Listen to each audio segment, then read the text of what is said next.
finish that meeting before we adjourn to the hearing with Blake Meyering.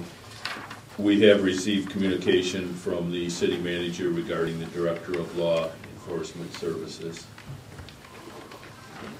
And Dan, I move to ratify the City Council's creation of the position of Director of Law Enforcement Services and approve publication and posting of notice for 2 weeks as required by Act 78.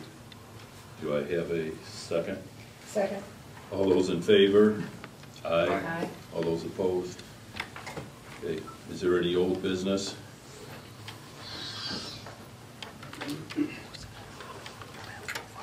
Okay. At this time, then, we are going to adjourn this meeting, and we'll be back at 6 o'clock for the hearing.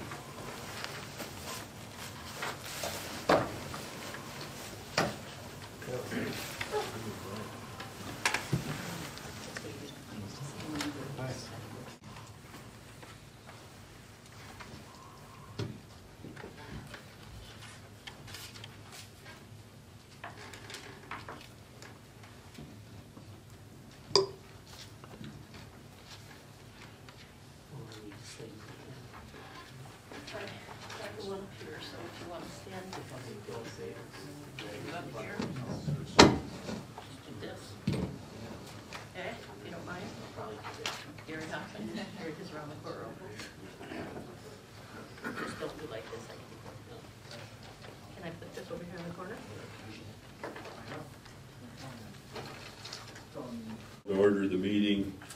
The first item up will be public comments, and I would like you to keep your comments limited to 3 minutes, please. First, we should do attendance. Roll call attendance. Commissioner French? Here. Commissioner Potvin? Here. Commissioner Moriarty? Here. At this time, then, if anybody has a comment, you are welcome to approach there, like your name, address, and keep it to 3 minutes, please. Okay,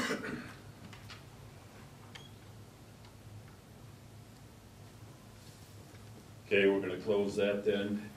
Minutes and reports, we do not have anything. Petitions and communications, we do not have anything. Old business, we do not have anything. Under new business, we have to consider approval of the proposed hearing procedures 3B. We have the hearing regarding the petition filed by Meyering, persistent to Act 78. This is a Wait. We have a motion to approve the proposed procedures. Yeah, I move we approve the proposed hearing procedures as written. And I second that. All those in favor? Aye. This is a public hearing pursuant to Act 78 to hear a petition filed by Blake Meyering, an applicant for entry level. Yes. You'll have to start over. Sorry about that. That's okay. You're on that one. Okay. This is a public hearing pursuant to Act 78 to hear a petition filed by Blake Meyering, an applicant for an entry-level firefighter position. The Civil Service Commission has approved general hearing procedures. Generally, Mr. Meyering or his counsel may make an opening statement, and so can any member of the commission. We will then receive testimonial and evidence. As chairperson, I will preside over this hearing. Mr. Meyering, you may begin. Thank you. Members of the commission, my name is Mike Filiomeni. I'm an attorney with McCurdy, Wotilla, and Fortius in town. I appreciate the opportunity to address this commission this evening. I'm assuming that you have read my brief, so my opening will be very brief. You'll be thankful for it. I will apologize in advance. Much of the testimony that you're going to hear tonight will be new to me. In my opinion, there's quite a bit of mystery regarding what's happened to this point. I've not been able to gather too much from the public records of this commission, so I will be asking, and I don't, unlike other litigation that I'm involved in, we do not have procedures for pre-trial or, pre-hearing discovery. So I have asked your subpoena for certain witnesses that I think will probably provide some information that will be helpful to your consideration tonight, but I'm not suggesting that I know what they're going to say. I need to state on the record a couple of things just to preserve some issues, because this proceeding potentially is subject to judicial review, and I am subject to the record that's preceded, or I'm limited to the record that's put together here tonight. So there are two things I want to put on the record, and I'm not going to address it in any further fashion than this. Although we have made a presumption that certain closed meetings that have taken place in the recent past with regard to this commission has included discussion of the issues regarding Blake Myring, I understand that the deliberations and the minutes of those closed meetings are not available to us or anyone else out here. We accept that. What we would like to make clear on the record is that if you are going to use any of the information or discussions that you may have had in closed session in your determination of our petition today, we believe that that ought to be placed in the open record that we have here tonight. Secondly, I've advised Ms. Is it Genovich? Yes. Okay. Ms. Genovich, that I have been uncomfortable with what I believe is a conflict of interest with the city attorney representing this commission as well as the city in actions that we believe the city has precipitated and brought to the commission. I believe that that's a conflict of interest, and in and of itself may not sound that important, but when we are here with what is to be our only due process in this, on these issues, we believe that it affects, frankly, our procedural and substantive due process in this matter. That's all I have to say.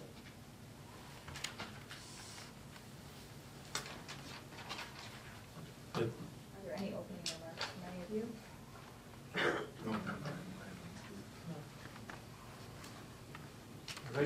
Call your first witness. Yeah, my first witness is Marcus Petcha. Is that how to pronounce it? Ann will swear you in, and you can take a seat. Raise your hand, please. Do you solemnly swear or affirm the testimony you're about to give will be the whole truth? Yes. Please state your name for the record. Marcus Petcha. May I call you Marcus? Absolutely. What is your position with the city of Cadillac? I'm the city manager. And as part of your duties, do you oversee ultimately hiring and firing of individual employees of the city? I do, subject to the charter. And subject to Act 78, I presume? Perhaps. Okay.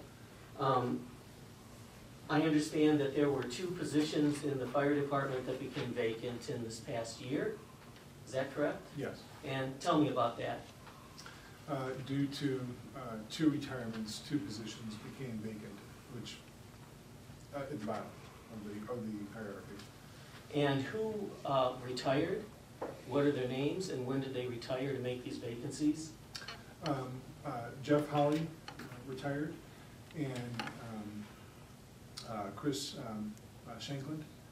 I do not recall the time in which they retired, but they both retired around the same period of time. Sometime during 2013? Yes. Now, as a result of those retirements, did the city take any action? Began the process of looking to replace. And what was the first step in that process to replace? The first step was coordination with our human resources coordinator and the fire department and the Civil Service Commission, essentially looking at the list, creating a new list, and moving forward. Who is the HR person that you coordinated with? Well, there's the HR coordinator, Linda Kent. Okay, so that's the person that you were referring to in Yes. your last statement? Yes. All right, what is the first thing you did with, in relation to replacing these two positions? Forgive me, it's been quite a while ago, so I'm Take your time. trying to remember. I believe the first thing I did was get briefed by my staff member as to the vacancies and the desire to try to have them filled. Which staff member was that? That would have been Linda Kent, our Human Resources Coordinator. Okay. I also had conversation with Captain Norman in our fire department. There was not an urgent rush to filling the positions at the time that the vacancies were open. They wanted to take their time and make sure that we went through the process accordingly. What did you understand by they wanted to take their time? I don't, can you explain what that means? Sure, and I certainly don't mean to be putting words in anybody's mouths. My understanding was it was going to take time to go through the Civil Service Commission process, testing that had to be done, proctoring that had to be done, and that there wasn't, there wasn't a panic. Oh my God, we now have to run out and fill the position. So. Okay, what happened between those initial conversations that you just described and actually sitting for the examination or having the examination administered? I really can't give you much detail because I was not part of the in-between. I was simply briefed after the vacancies were made that, can we move forward? Basically, the question that was posed to me was whether or not we are going to be filling these positions or whether or not I had the desire for some reason not to fill them. So I don't have any. And your decision on that was to fill them? Was to fill them. Okay. Yes. So you don't have any particular information? I should get that from Ms. Kent? In between, or excuse me, the information about what happened before the test? Correct. Okay. What information do you have about the test itself, administering the test itself? That too, I apologize, I was not part of the process. Okay. How about scoring the examinations? Do you know anything about that? No, I was not, I was not part of the hiring process, of proctoring or sitting in on the exams that were given or scored or proctored. And you didn't score the exams? Correct. But you know how they were scored, do you not? You know the process? I am familiar with it. I'm certainly not an expert in it. Tell me what you understand the process to be. Well, I understand that the Civil Service Commission hosted, proctored the written examination. I understand that they also were involved with the oral interviews, that was then used in the production of a list, which was then approved by the commission, and recommendations for hiring are then based off of that list.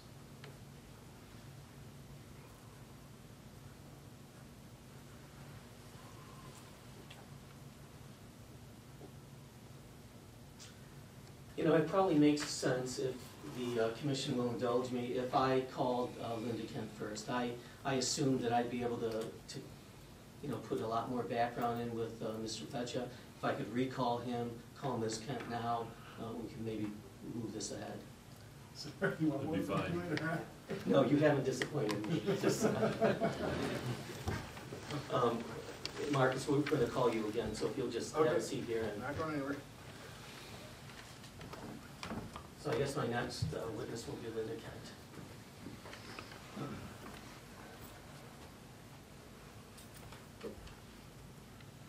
Raise your hand, please. Do you solemnly swear or affirm the testimony you're about to give will be the whole truth? Yes.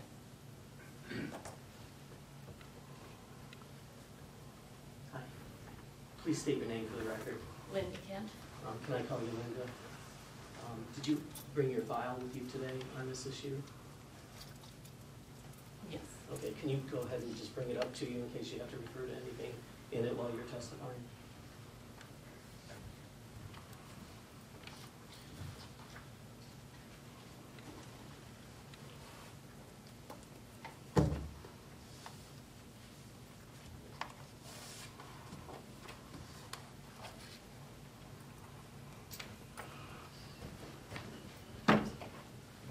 Thank you.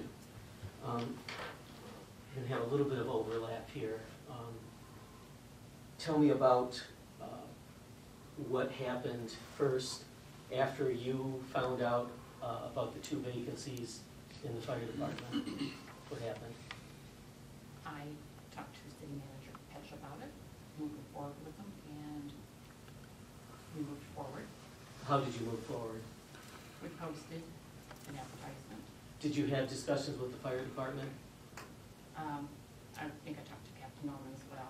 Tell me and about- the Civil Service Commission. Okay, tell me about the discussion first with Captain Norman and then the Civil Service Commission. I don't remember specifically what was said with Captain Norman, other than that Marcus had approved the hiring. Okay. That's basically the gist of it, and the same thing with the Civil Service Commission. Now, how did you contact, or what, give me some description of the context of your discussions with the Civil Service Commission. I called a meeting, and I think I probably told them on the phone that we had 2 vacancies and that we were going to look to fill them. What meeting was that you're referring to, that you called a meeting? Do you know when that was? No. Maybe August. Okay. Then what happened after that? We moved forward with the posting of the position, Okay, and and we accepted applications. tell me where the posting was made? Posting was made on the city's website, in the Cadillac newspaper, and on IEFF website. I'm not sure where else. Okay, and you I received... think on MLive as well. Okay. You received applications for the positions, Yes, and then what happened? after the deadline for the applications, he notified the candidates, well, I guess they already knew when the test was going to be. I ordered the test, we set a test date, and the test was conducted by the Civil Service Commission. And does that mean that the Civil Service Commission members were actually proctoring the Yes. written examination? Yes. And were you here as well? Yes. Go ahead. Commissioner Potvin and Moriarty. I see. And then what happened after the written examination was completed by the applicants? Each applicant turned in his written examination, and they were graded by, I don't remember which one graded them first, I think it was Dan, and then Bill checked them to ensure their accuracy. Okay, so you hand graded the Yes, we had examinations? a scoring sheet that was a template for everything. Okay. And then after you did that, what happened? I think then we just left for the night, adjourned, Mhm. and then we met, I believe it was the next morning, and went over the list, the eligibility list, that's based on the scores, the test scores, the written test scores. Okay, when you say you met the next morning, what does that mean? You called a meeting of the civil... We had another meeting to establish that the list was right with all the scores in score order.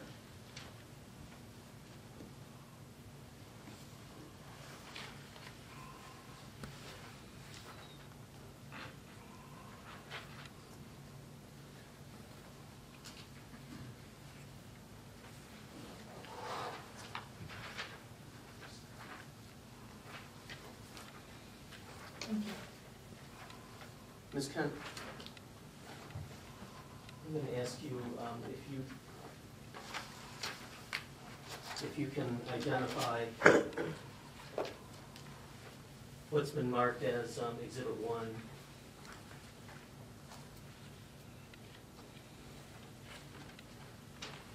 Yes, the minutes from the September 4th, 2013 meeting.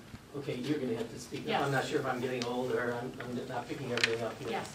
Is that the meeting then that you called, the first meeting that you called with the Civil Service Yes. Commission after the test? Yes, it is. All right. And at that meeting, then you said that what did you do with the list? Or what did the Civil Service Commission do with the list?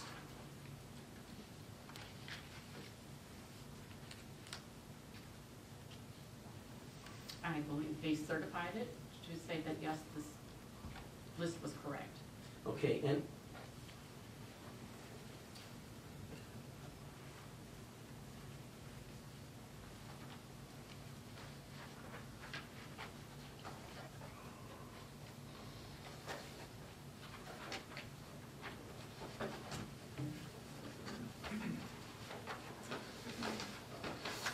I'm going to be asking that certain exhibits be admitted into the record as evidence. And the first exhibit I'm going to ask that be admitted is Exhibit 1 that your attorney just passed on to you. I'm assuming there's no objection to that? No. Okay.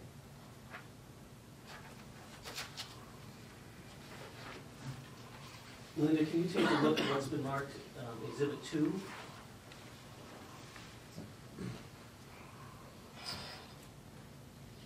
Yes. I apologize for the quality of that, but I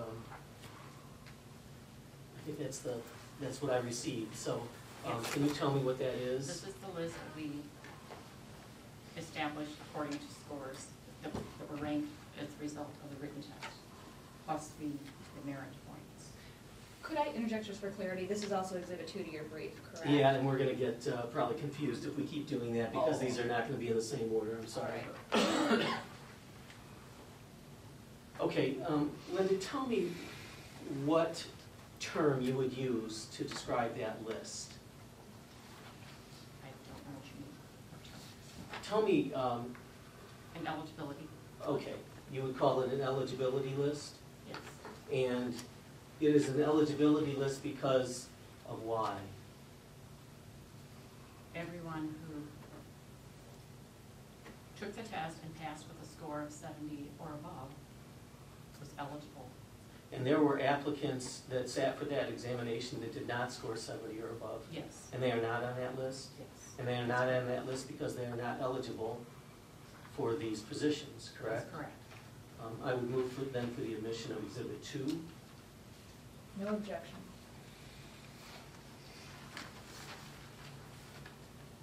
Now, Linda, as a result of that list being certified, did you then assume that those that the names on that list were considered eligible under Act 78? Yes. Now, after that list was, after action was taken on that list by the commission, what happened? It was posted, and the applicants were notified of their test results, their written test results.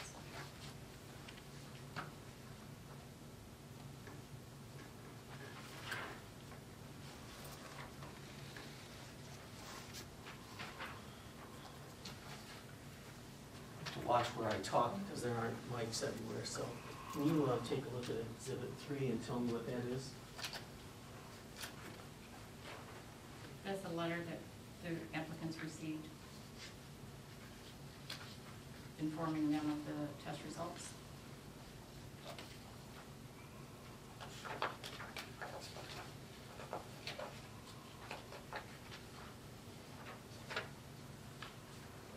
Now, that letter informs them of more than that, does it not? But yes, it says that they are scheduled, that they are going to take, eligible to take the physical agility test. Okay, now, how many people that are listed on Exhibit 2 were sent the letter that's Exhibit 3?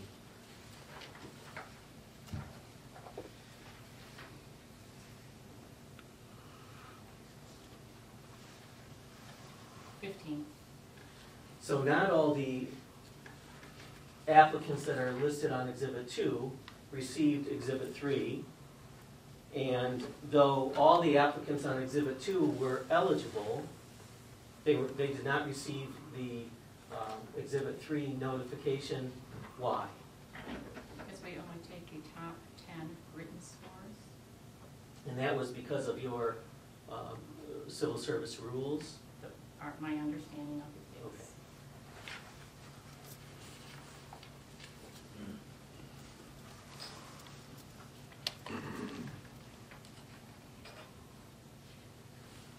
What happened next in this process before the agility examination? And if you could just tell us, the agility examination was scheduled for what date?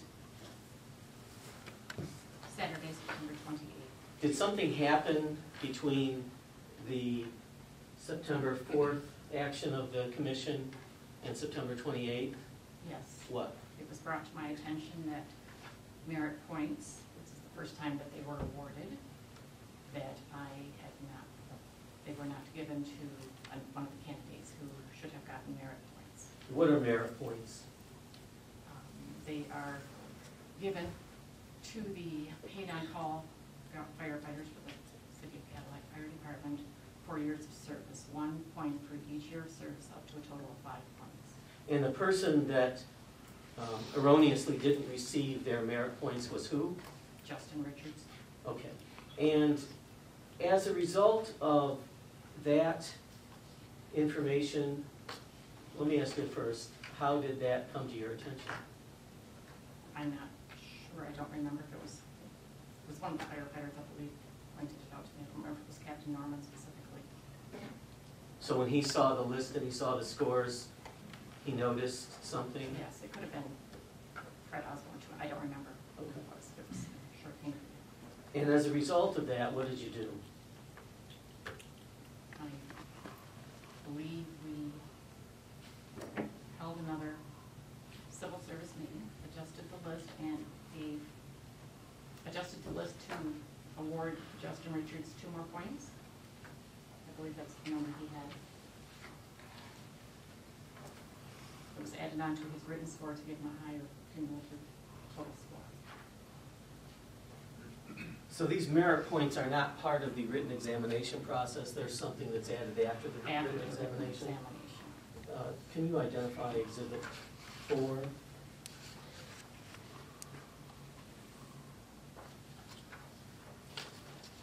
Yes, this is the minutes of the September 25th, 2013 Civil Service Commission meeting. Sorry. Thank you. So that's the meeting that this issue was discussed, is that correct? That's correct. And what did you explain to the commission when, well, let me ask you this. Let's take a look at one more exhibit first.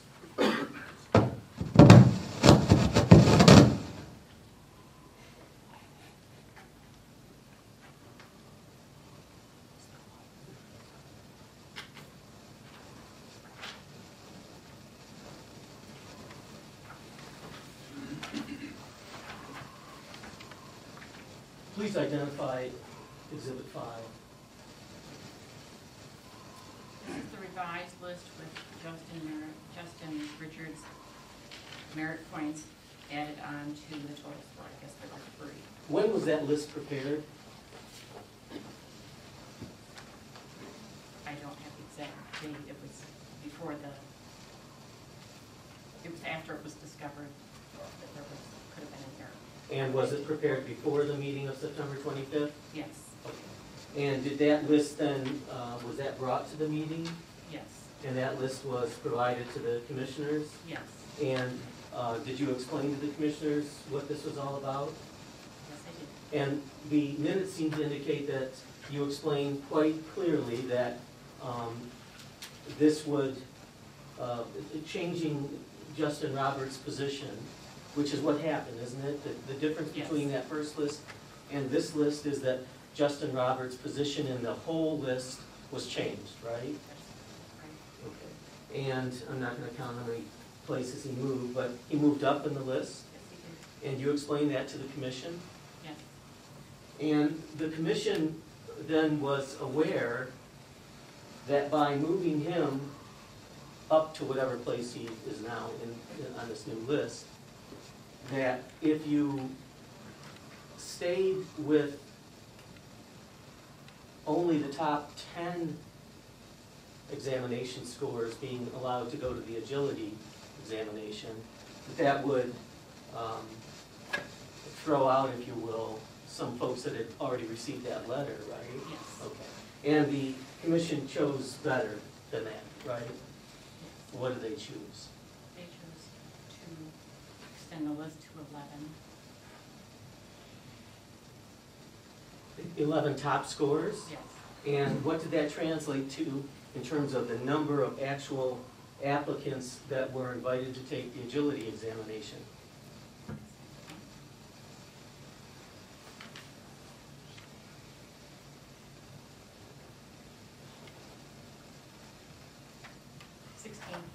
Okay, so we have a change of just one, from 15 to 16, right? Now, so Justin Richards was able to obtain the relief, and I'll call it relief, that he received here, and he didn't have to file a petition with this commission, right? Okay, you just took care of it.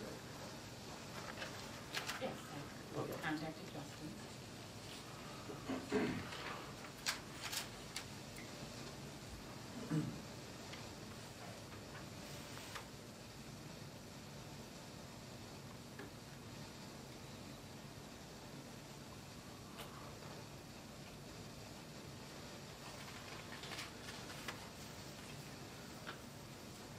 What occurred in your office between the second, or the revised petition, eligibility list, and the 28th when the agility examination was given? I don't know specifically what you're referring to. Well, I don't know either, that's why I asked the question. Did anything happen? No, nothing aware of. Okay. No other discussions with Marcus or members of the commission or the department? I may have discussed it with my don't recall. Nothing comes to mind? Okay.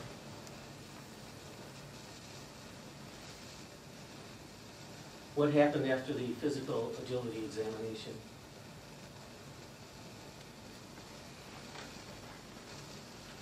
Some people showed up for the physical agility, some of the applicants did not. And some failed? One. One failed? Yes.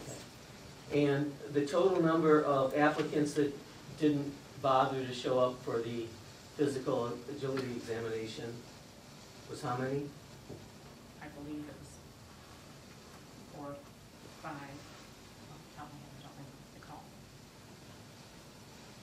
Do you have that in your file? I don't. This is pretty important. Are you sure you don't recall? And you don't have it anywhere in your file who failed to show up at the examination? I don't. Is that somewhere in this building? Yes. Can we take just a moment and allow her to get her file so we can get this information? It's fine.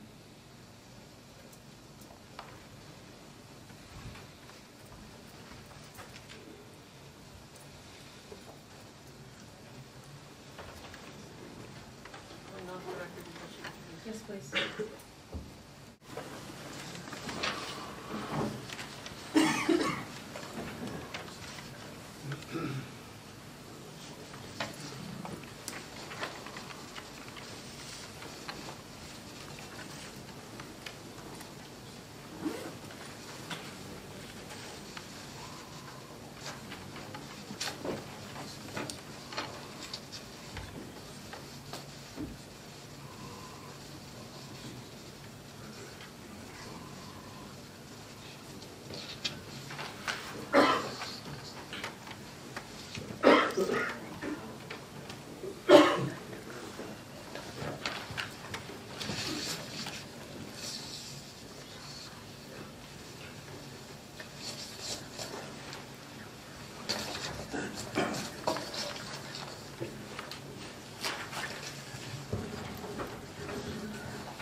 Just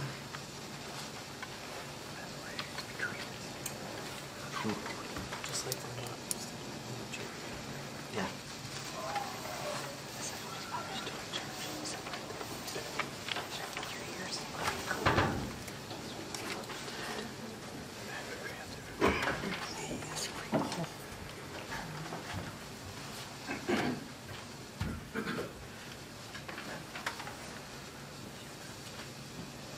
Okay, Linda, we're back on the record. Can you tell me how many people then failed to appear for the agility examination?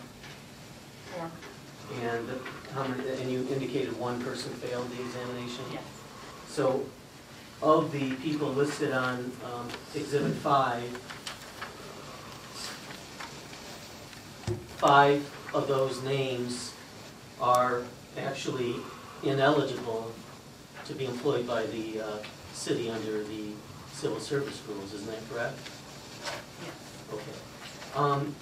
And just a matter that I want to clear up on the record, if you look at Exhibit 5, and you look to the very bottom, that last name,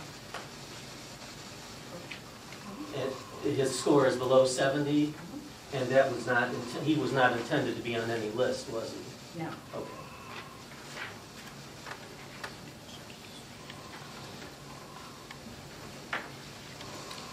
Now, after the physical agility examination, and you determined, as you just indicated, that there were 5 people on the eligibility list that were no longer eligible for employment under the civil service rules, did you go back to the commission to then have the list recertified? No. So what happened then next, after the results of the physical agility examination? I believe it was September. We moved forward with interviews. Okay, and you moved forward with 11 interviews, right? Yes. And you had 16 people that were invited to the agility examination, 5 of which were ineligible at this point, leaving 11, correct?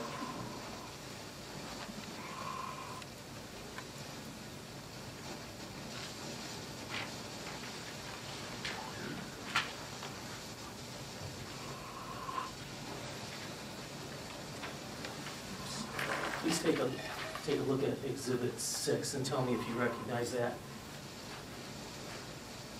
This is the interview schedule for the entry-level firefighter.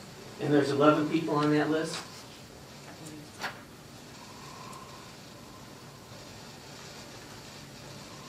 Yes. And you interviewed all 11 of those, or you allowed all 11 of those to act or be Yes. part of the oral examination? Yes. Tell me about the oral examinations. How did those work? Who was it that actually did the examination? They were conducted by civil service commissioners and myself. Okay. All 3 commissioners? Okay. And after the interviews, did you score those Yes. evaluations? Do you have the scores of the individuals on Exhibit 6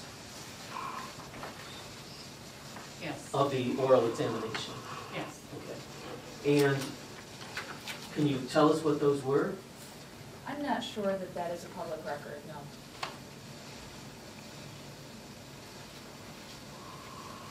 These examinations, I'm going to address her objection apparently through some more questions here. The oral examinations were part of the hiring process for the city, correct? Yes. And the oral examination scores were added to or adjusted or factored with the written examinations, correct? Yes. They were. And these oral examination scores, when they are composited, if you will, with the written examination scores, are typically included in a list that's published. Isn't that correct? I'm not sure if that list is published. You don't know whether that list is published and has been a published list in the past? With the written and the interview Yes, put together in a composite form and published and published as a list. first publicly? Yes, just like the first list that we talked about. I don't recall. For the record, the oral examination scores are combined in some fashion with the written examination scores and other examination scores, and these lists are ultimately published as a certification list for hire, and as a result of that, it cannot be a record that is not subject to FOIA because it ultimately is published. So that, I understand I'm not going to change your mind, but for the record. Sure, and for the record, and I'm sure my concern is about certain elements of the testing process are not subject to FOIA. Certainly, question. the examination is not. This particular element is, and that's my point. Okay. Okay. Thank you.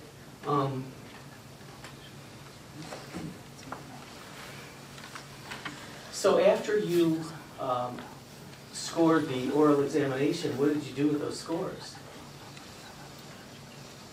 We moved forward and decided to background recruit 4 candidates. Okay, I think what you're telling me is that you actually composited the scores of the oral examination with the written examination, did you not? Yeah. And that changed the order of the individuals listed on Exhibit 5, didn't it? Yes. And that changed the order in such a way as you came up with a list, I assume, of 1 to 11, and you've indicated that you asked or you sent 4 of those 11 to reference and background examination. Is that correct? Who are the 4 that scored in the top after you composited the written and oral examination scores?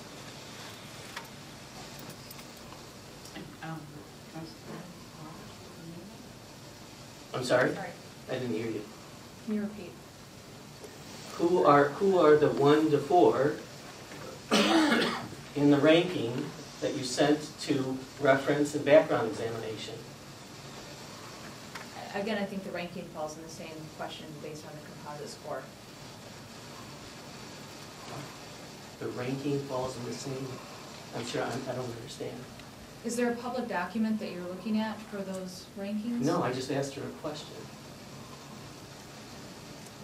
4 people were sent to the background and reference examination. Who are they, and what was their rank? I think you can identify who they are. I think we may need to hash out the rankings.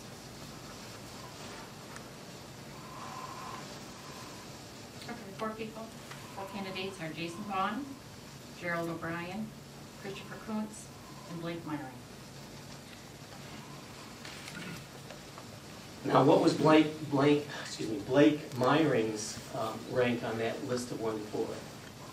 Certainly, I can ask that question. He's the petitioner. Do you want to take a short recess from this public hearing to discuss it? No, I don't. Thank you. And we're really, I'm sorry that we're going to keep the commission as long as we are. So I'd like to just keep going, and if that's the position. Well, the that you're nature of gonna this put is on we the don't record. have a judge here to determine those issues, so please do make your record. Yes, and that's what I thought I did. Okay.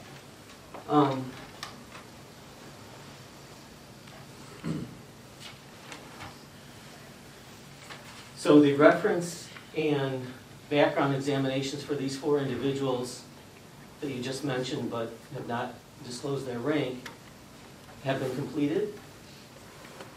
They have not all been completed.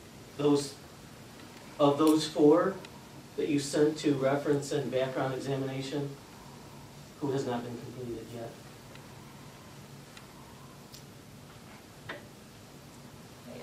I'm not sure how this gets to the relevant issue here. I'm not sure about this question. Okay, if you're stating that I'm not allowed to proceed on this line because of relevance, then state that so it's clear on the record, because your own rules seem to indicate that strict rules of evidence were not going to be applied here. Well, it sounds like she's not sure how to answer it anyway. Okay. What aren't you sure about my question, Linda? I'm sorry if I wasn't clear. I guess I am questioning your, what level of completeness you Well, agree to. At some point, a reference and background examination is complete, right? At some point, you know it's complete, correct? And I assume, I'm not going to get into the details, but I assume that, you know, a reference requires A, B, and C, and a background requires D, E, and F, whatever. Of those 4 individuals, I understand that the background check is not, or the background and reference examination is not complete. They are complete. They are complete. Now, under your rules, there are certain, you weight certain examination scores, correct? Written examination is worth 40%. Yes, Oral examination is worth 30%. that's correct. Reference and background examination is 20%. Yes, And then the last is a psychiatric examination, and that's 10%, correct? yes. And has any one of those 4 that you mentioned completed the psychiatric examination? Yes, How many? 1. Has that person been offered employment with the city? Yes, he has. And who is that? Christopher Coons? Okay.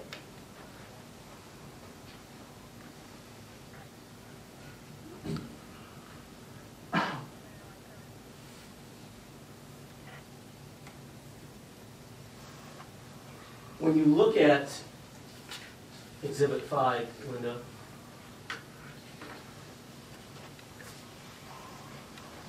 and you take out the 5 individuals that are ineligible,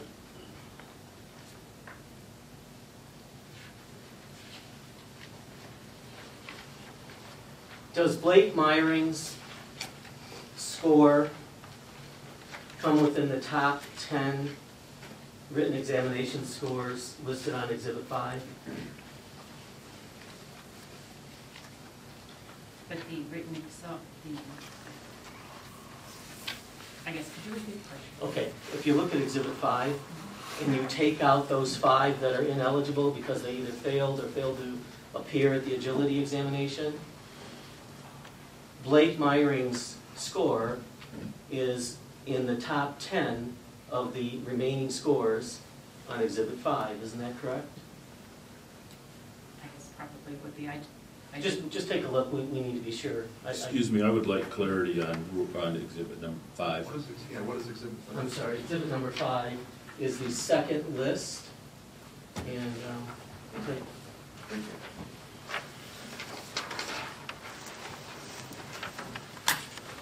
The names were left on the list because they, Okay, that was my question. I asked you, those 5 names are ineligible, are they not?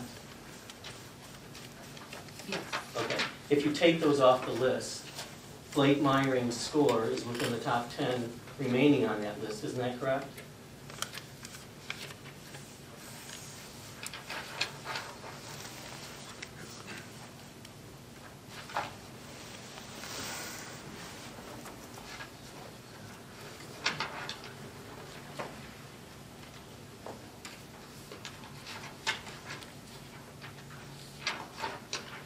yes, Okay, now, after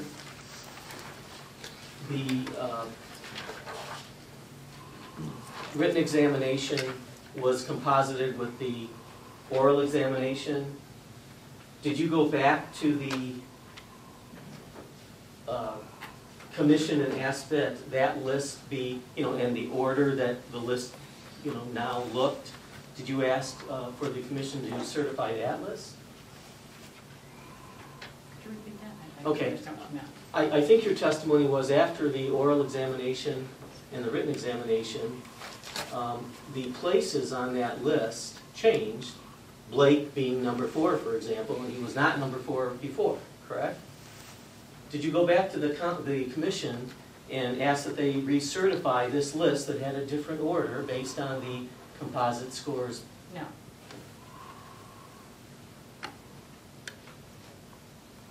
Why not? Because we already established a list.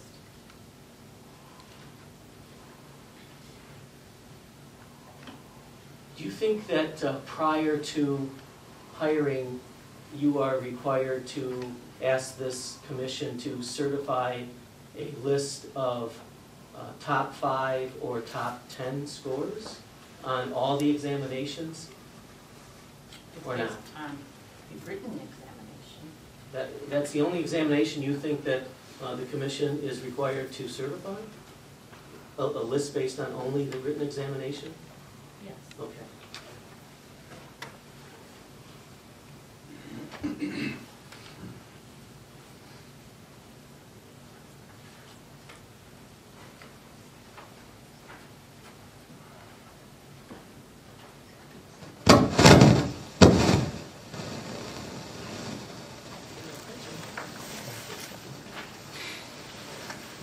Not as light as I used to be. I'm sorry, are we on 6? We are at 7, I think, are we not? 7.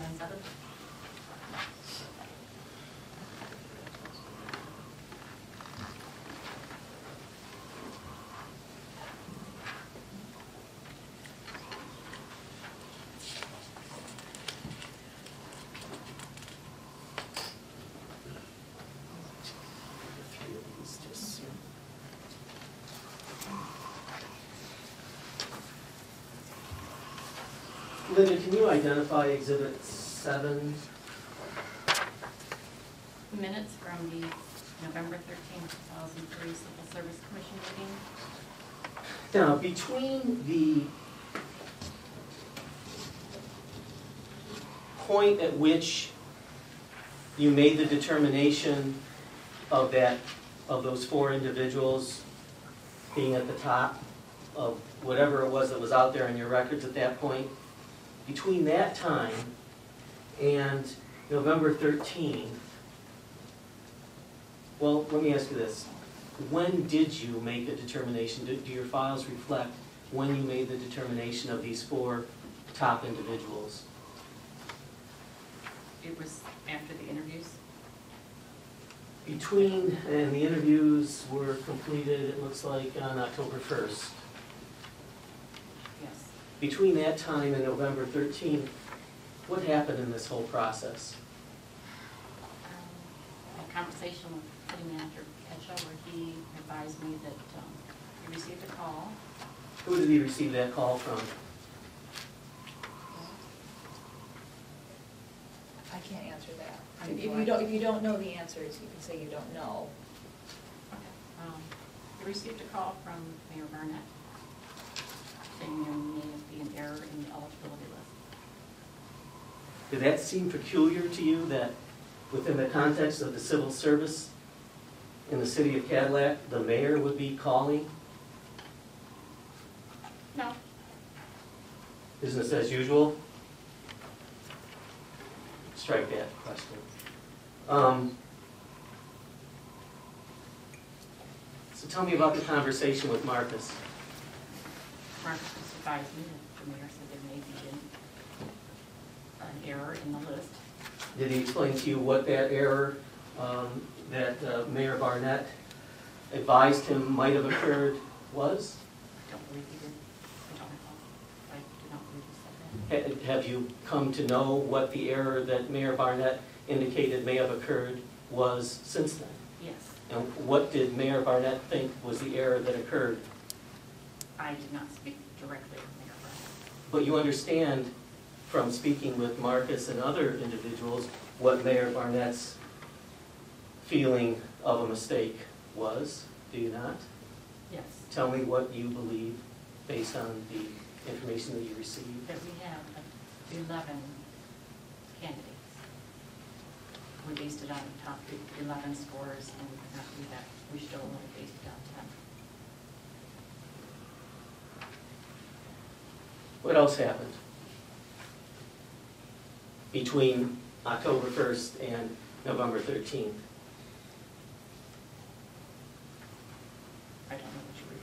with regard to this particular civil service hiring activity. I guess you've got the letter in your hand that Okay. I actually have Exhibit 7 in my hand. Okay. Before November 13th? Yes. Who else did you talk with about the issue that Mark has brought to your attention, that was brought to his attention by Mayor Barnett? Civil Service Commissioners. I notified them. Prior to November 13th?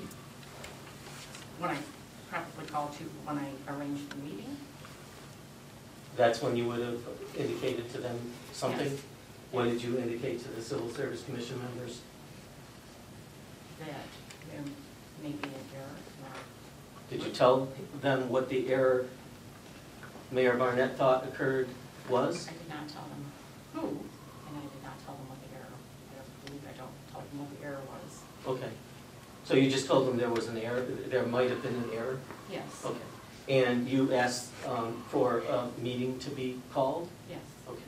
And the meeting that was called was the November 13th meeting? Yes. All right, so when we look at the minutes from November 13th, as skeletal as they are, it says it was brought in section 6. The minutes say, Kent advised the commissioners that it was brought to her attention that the posted eligibility list for a firefighter from September 3, 2013 written examination may not have adhered to Civil Service Commission rules and regulations adopted August 15, 2013. The brought to your, what I'm interested in is what was brought to your attention other than what you've already told me. I spoke with our attorney. Okay, other than what your attorney might have told you. Nothing else was brought to your attention? Not that I recall. Okay.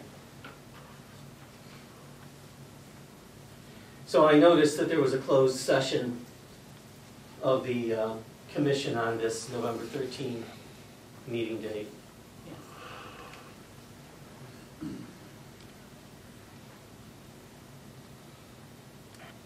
And you spoke to the attorneys about the issue that Mayor Barnett brought to Marcus's attention? Yes.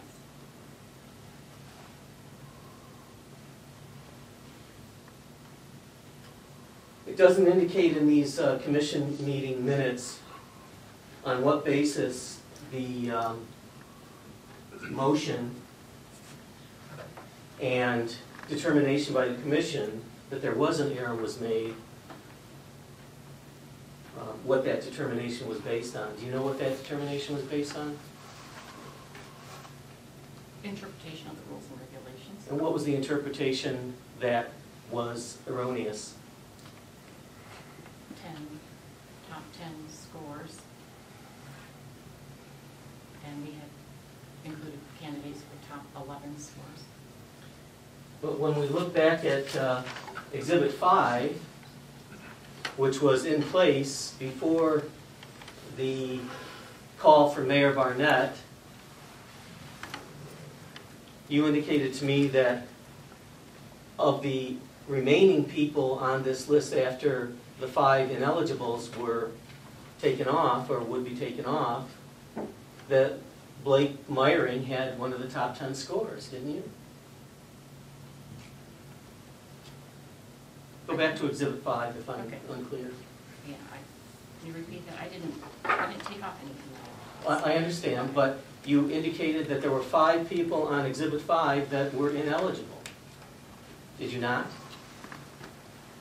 They did not show up or did not pass the physical agility test. And they were ineligible as a result? Yes. And of the remaining people on Exhibit 5, I thought you indicated to me that Blake Meyering's score was in the top 10. Yes. Yet, apparently there was some issue raised by Mayor Barnett about top 10 scores in spite of Exhibit 5. Yes. Okay. As far as I can remember. The commission specifically allowed the top 11 scores in a prior determination to go to the physical agility examination. Isn't that right? Yes. So Mayor Barnett wanted to change that, obviously, with his call. Isn't that your impression? No. I don't know if he wanted to change it, he was just pointing. What do you think the point of his call was? I think he wanted to look at our procedures and process.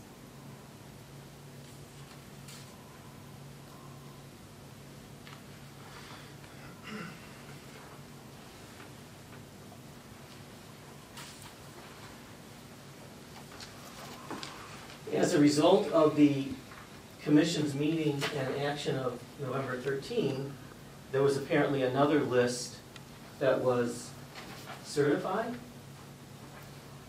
Is that correct?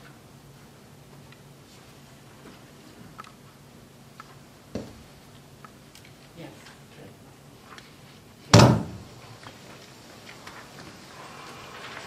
Is Exhibit 8 that list? Yes.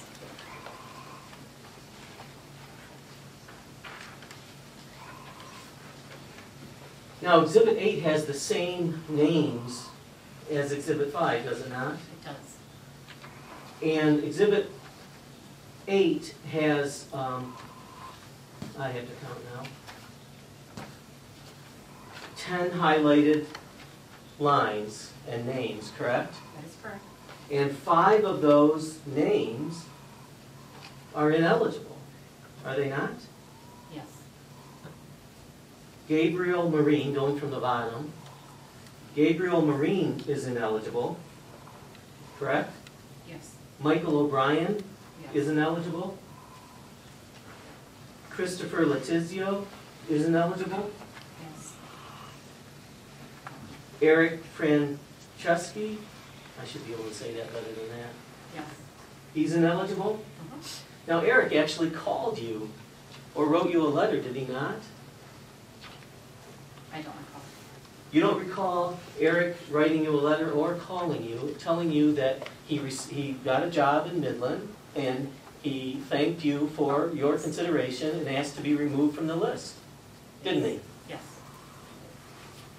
On November He didn't 17th, ask he's to still be on the re- list. He didn't ask to be removed from the list, he said. He didn't want to be further considered, isn't that right? Yes.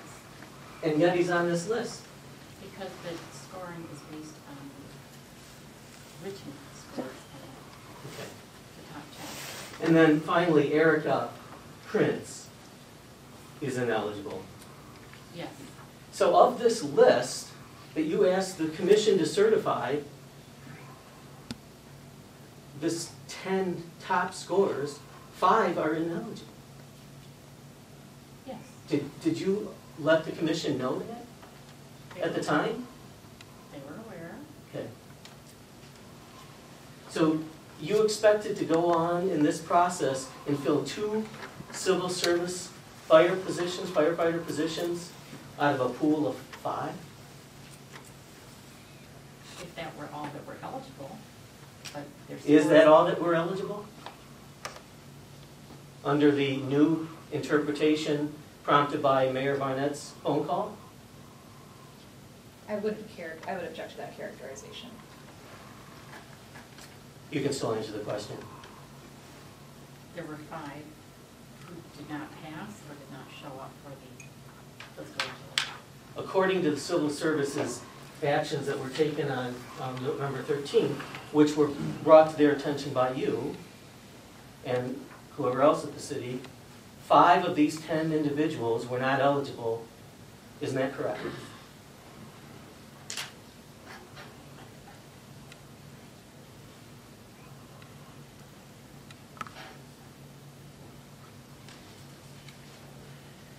Was part of the determination that was made by the commission in certifying this new list in November based on discussions that you had with your attorney? You can answer that. Yes. So part of the reasons I guess part of the deliberative process of this commission was based on discussions that were had with the city attorney in a closed meeting. That's your testimony, right? I don't think she's testifying that deliberations were in closed session. Okay, I did switch words around. I asked specifically whether part of the basis for the determination made by the commission was based on information received from the city attorney. And you said yes. Yes. So that information and the information that was relied on in making this determination that's set forth in Exhibit 7 was made based on information that's not in Exhibit 7 and was not stated on the record, correct? Yes. How are we supposed to know if you know what's going on if we don't know what the basis for the decision was? Why? You probably don't have an answer to that. Can I ask a follow-up question that might help you? Why don't you explain your understanding of what decision was made and why, and based on your understanding? Well, I'll tell you what, I think I'd rather have that question asked after I'm finished.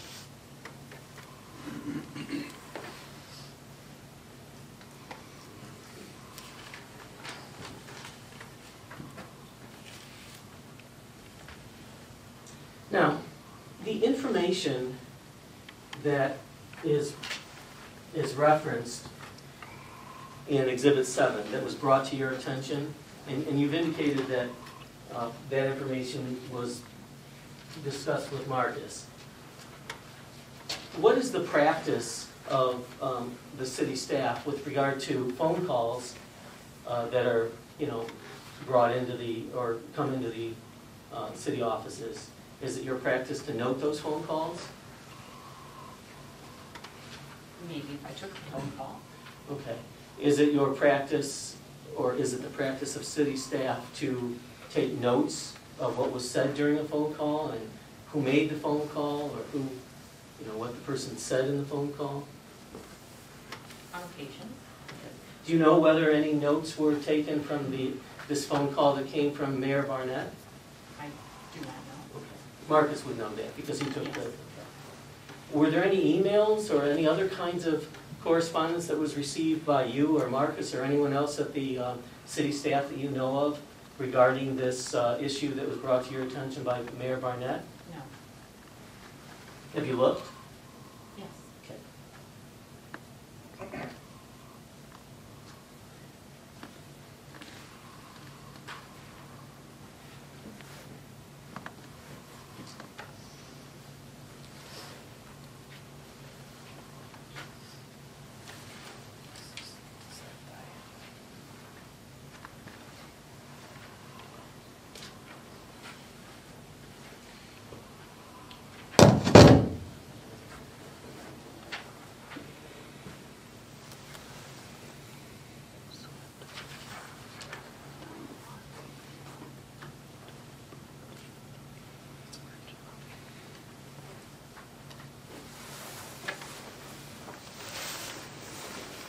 Linda, I think you got a little ahead of me because you knew what I was going to talk about next, which was, I think, what's been marked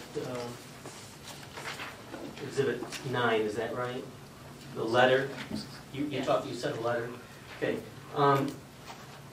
Now that letter was sent by your office to certain individuals as a result of the action that was brought before the commission on November 13, correct?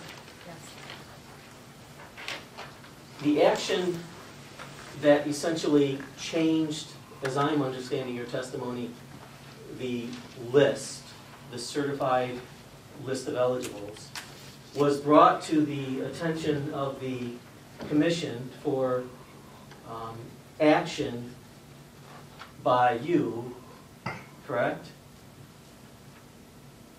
It was your actions in contacting the commission that made for the scheduling of the November 17 meeting, correct? November 17th, maybe? 13th, I'm sorry. Yes. Okay. So no one had to file a petition, Mayor Barnett didn't have to file a petition, or any other applicants didn't have to file a petition to get that matter before this commission? No. Okay. So, Exhibit 9, can you identify that? This is a letter I wrote to Blake saying he was no longer on the eligibility list. He's not allowed on the top 10 scores. Okay, does that letter say, and I'm reading this letter and it says you are not an eligible candidate. Did you mean that, or did you mean that you didn't score in the top, among the top 10 scores? I meant that he was not among the top 10 scores. Okay. So that's just a mistake. You don't consider him disqualified in any manner for eligibility? No. I'm going to move for the admission of Exhibit 9 and any other exhibit I'd like keeping track. Ann, can you tell me what the last exhibit that was exhibited? Okay. Just to keep the record clean, I'm moving for the admission of Exhibits 1 through 9. No objection.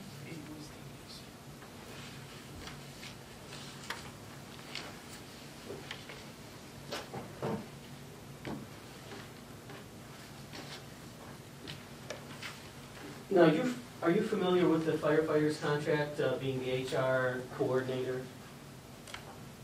Yeah. The current contract? Okay. By which you mean the collective bargaining agreement? Because para Not all of is, it. I'm sorry, The collective bargaining agreement? yes. I'm sorry.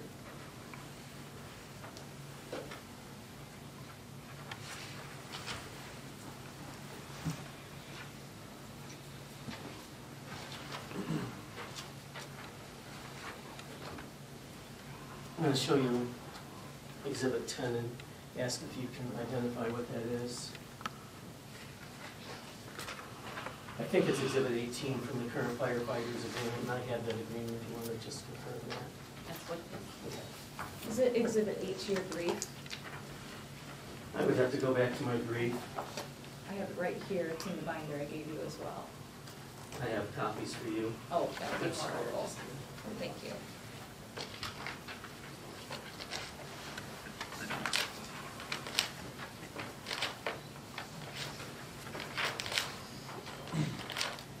Now, you understand that the collective bargaining agreement requires all hiring of employees in the fire department be done according to Act 78, correct? Yes. So if I haven't moved for the admission of 10, I do so now. No objection.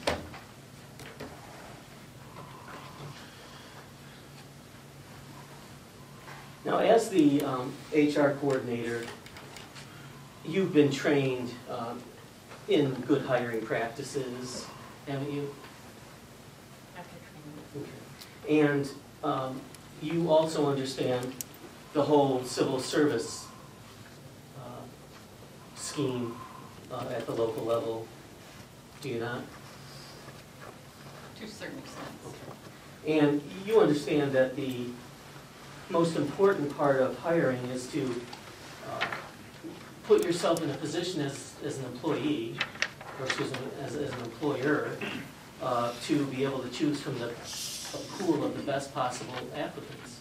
Yes. Isn't that correct? And after the oral and written examinations were complete, Blake Meyering was in the top 4 of all the applicants. Isn't that right? Yes.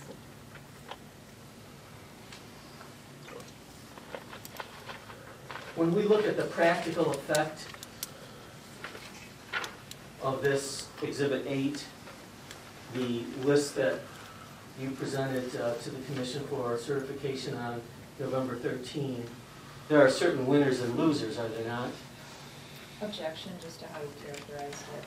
I don't know that we can know what you mean by winners or losers. I can explain what I mean if you don't know what I mean. There were certain people on that list that were harmed by that action, Blake Meyering being one of them.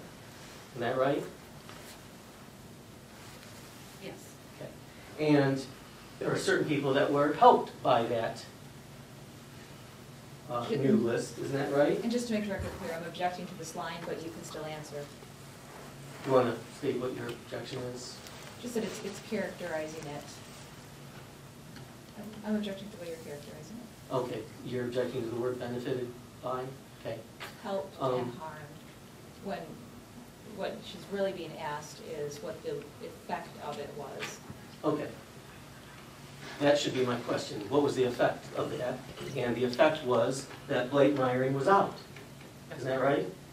And the people that remained on this new top 10 were benefited. Isn't that right? They were on or off, is what you mean? They were on, and they were on in a much smaller pool of applicants to be considered. Isn't that right?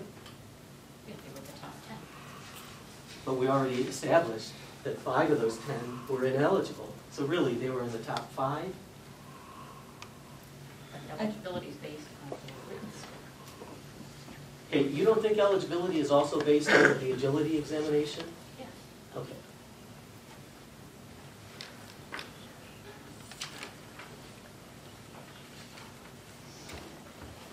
When you're filling 2 positions in the fire department, how many people do you want in your pool of eligible applicants to choose from? 10, if they are all 10 of the top 10 scores.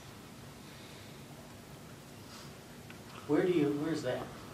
First one. Tell me where that is in the rules.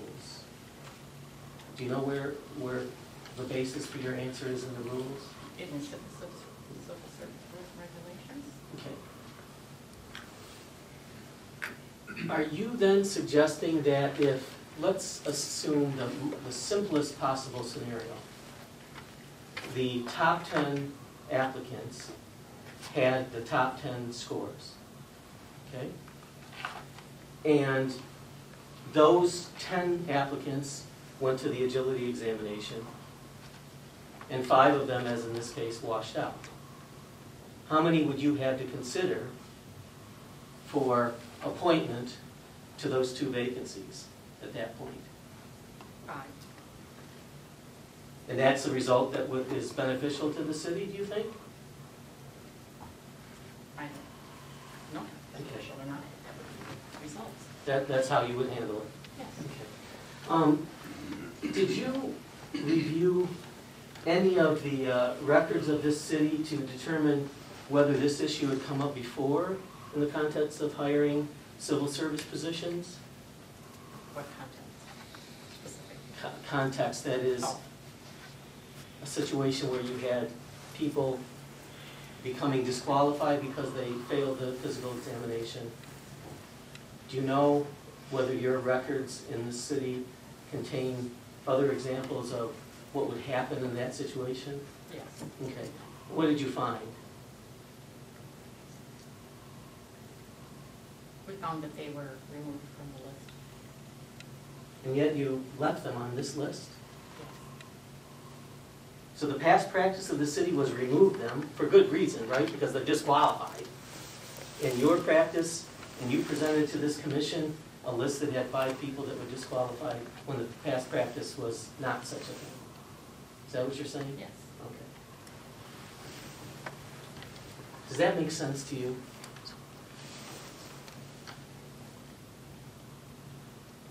It could not. I don't have. Well, do you have an opinion on it? Or? No. Okay. Does it make sense that you eliminated Blake Myring from the hiring process in your mind? If he was inadvertently, or if he was not in the top 10, then yes, it makes sense. Knowing everything that you know, and all the examinations that you administered, does it still make sense? Yes. Okay. Nothing else, thank you. Do any members of the commission have questions that they would like to ask Linda? I have none.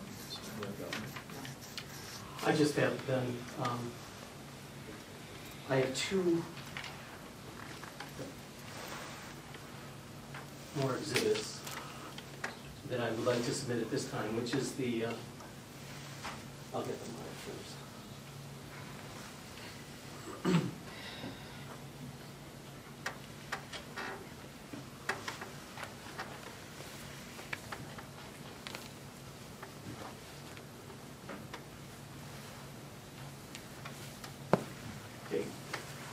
Exhibits 11 and 12 that I'd like to admit at this time are the civil service rules and regulations as approved May 22, 09 and July 22, 2011.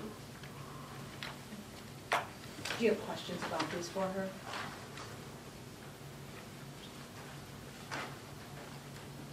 I might as well, thank you.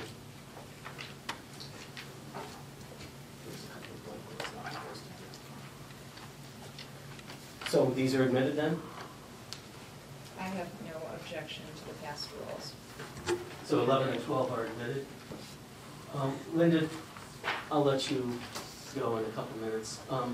Can you please take, on the 2009 regulations, please look at section 306, I'm sorry, yes, 306.1G, as in George.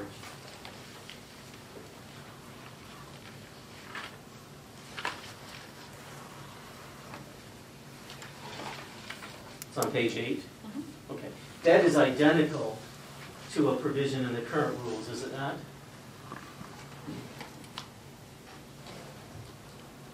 I believe so. Would you like the current rules to be certain? Yes. Mine are marked up though, or at least highlighted.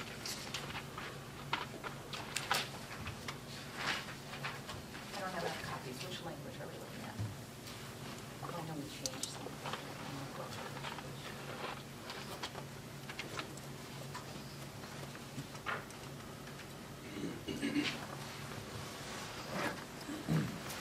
Do you see that identical language in the current rules?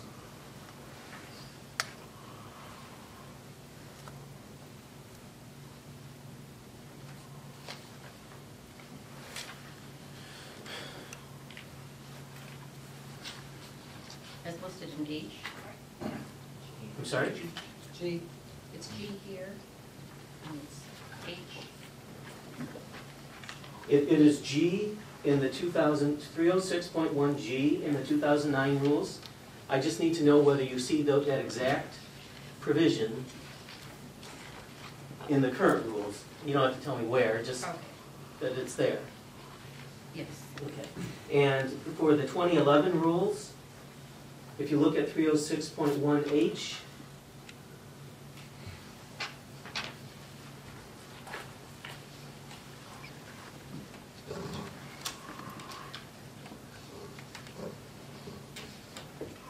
that is also in the current rules, is it not? Yes. Okay. And Linda, can you tell me the 2009 rules are exhibit what?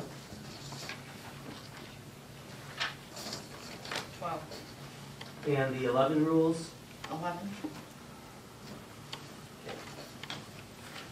Nothing further, thank you. All right, I do have a question. Linda, is it your opinion that the actions taken by the Civil Service Commission to certify that last list were necessary to bring the Civil Service Commission into compliance with its rules? Yes. Does anyone have anything else?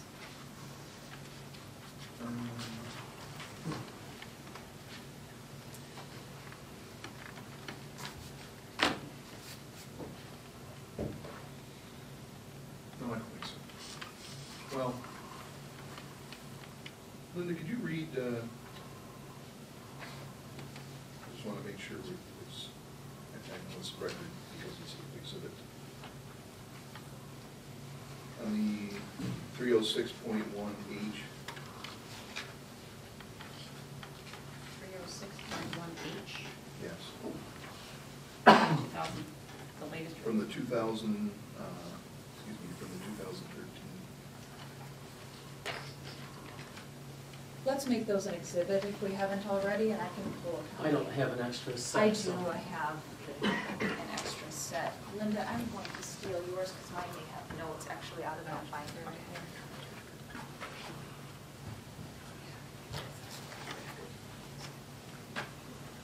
Is there any objection to having the 2013 rules? No objection, but I'll take mine back so I can follow along. She'll read the notes. I have it marked first.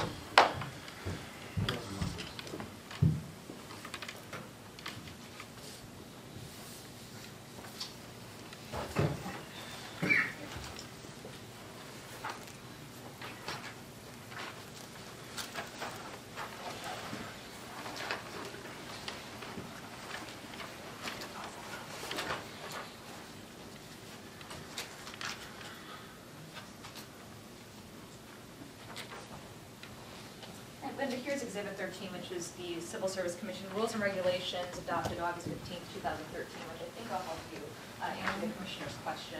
It will probably repeat the section that Sure. you're looking at. Sure, thank you. 306.1H. Could you please just read that for me, please? I just For want to make sure. purposes of further examination and evaluation upon required passing of the written examination for certified eligible persons for the initial appointment to the police department of the city shall select from the highest 10 composite scores on the written examination, and for the fire department, the city shall select from the highest 5 composite scores on the written examination, 10 highest composite scores if 2 or more positions are open for initial appointment. Thank you.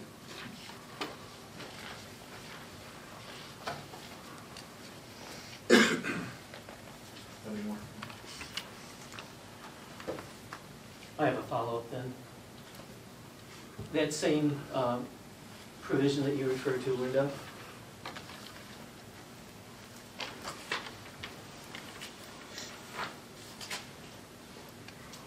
this last exhibit, last list, Exhibit 8, contained 5 people that were not eligible. Isn't that correct? That's correct. Okay. You were asked whether you felt the actions of the commission were necessary because in order to comply with the local rules. I'm going to ask you that same question, but ask you whether it was required to comply with Act 78. Do you have an opinion on that? Yes. And do you think that the actions of the Civil Service Commission, as you requested them and as apparently was brought to your attention by the mayor, was necessary in order to comply with Act 78? Yes. Okay, thank you.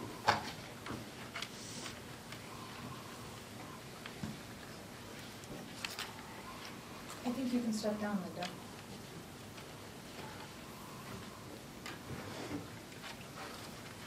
Do you further- You want to go ahead or you want to take a break? Does the commission want a break? Yes. Okay.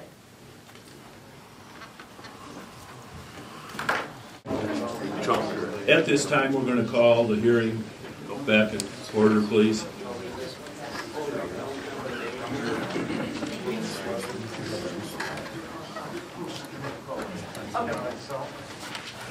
Yeah, we saw her.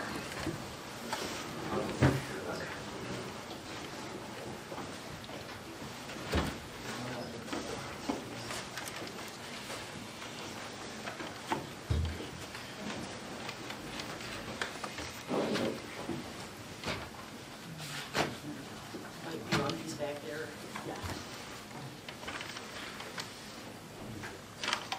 And now we're ready. Thank you. At this time, we're going to call the hearing back in order, please. Yes, Marcus. Next witness, please. Marcus Petcher, please.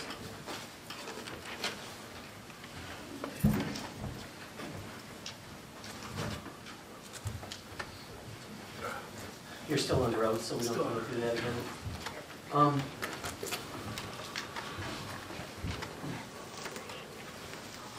I think maybe, Marcus, it might be easiest for you to tell me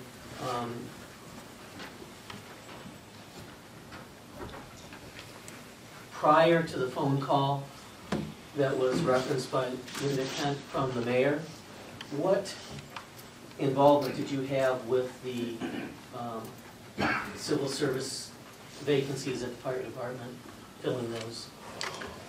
My involvement was very minimal. My involvement was very minimal.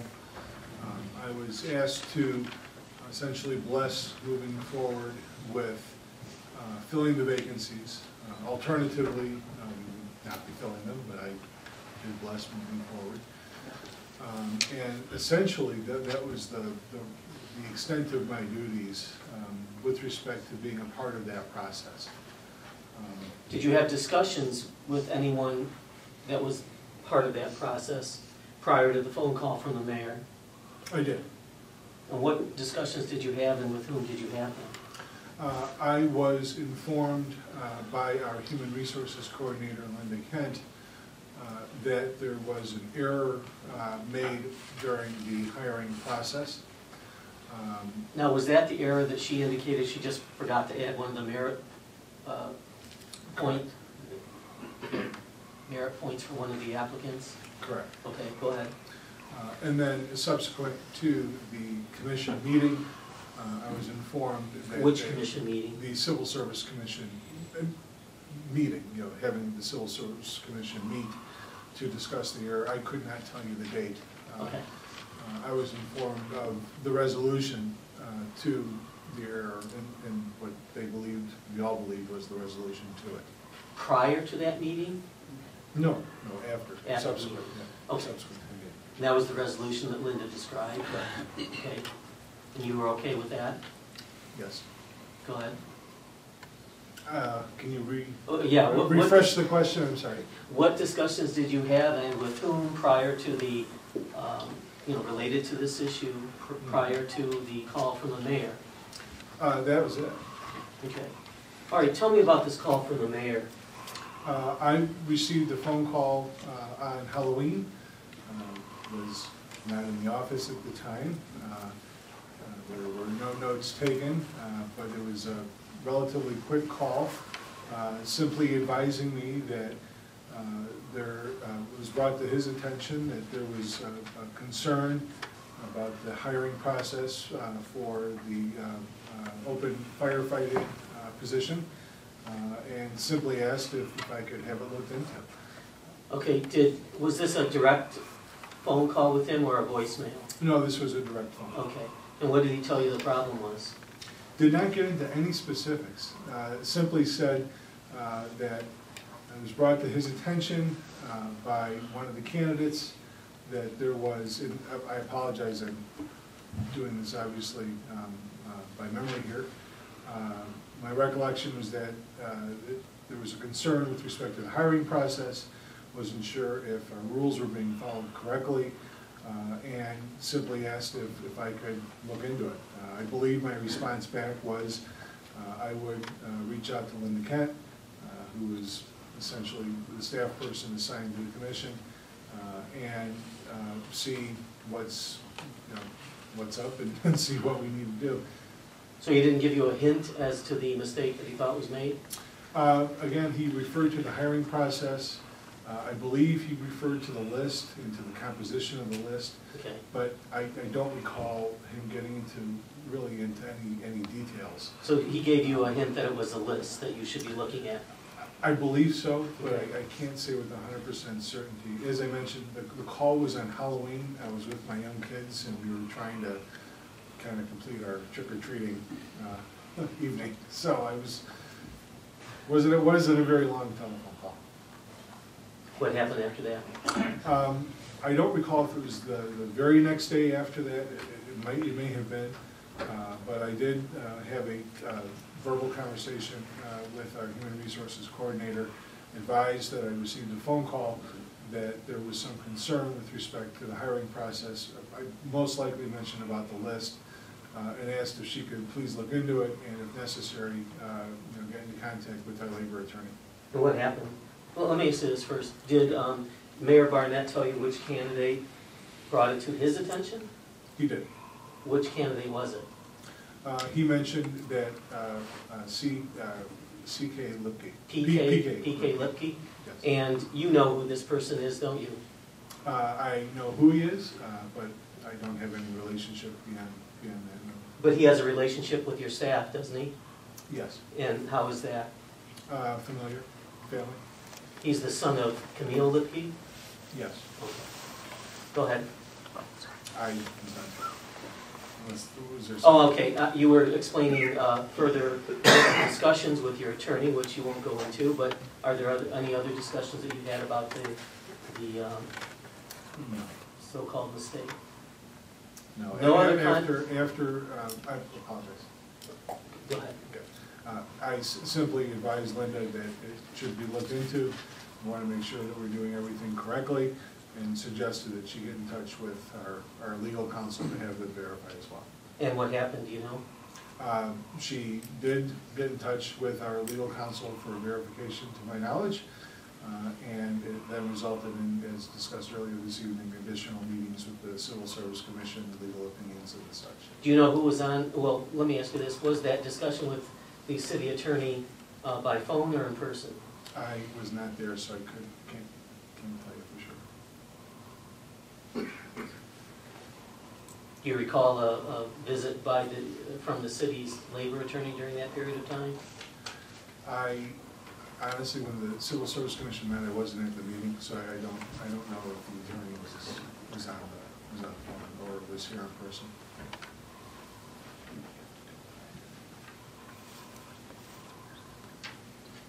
No other discussions about this issue? Is that what you're saying? That you were involved with? Correct. Okay. Correct. No other discussions with your attorneys, labor attorneys that you were involved with? I had a discussion with our general counselor about this, Okay. but not with our labor. Who was present during that discussion? I don't believe anybody was. Okay.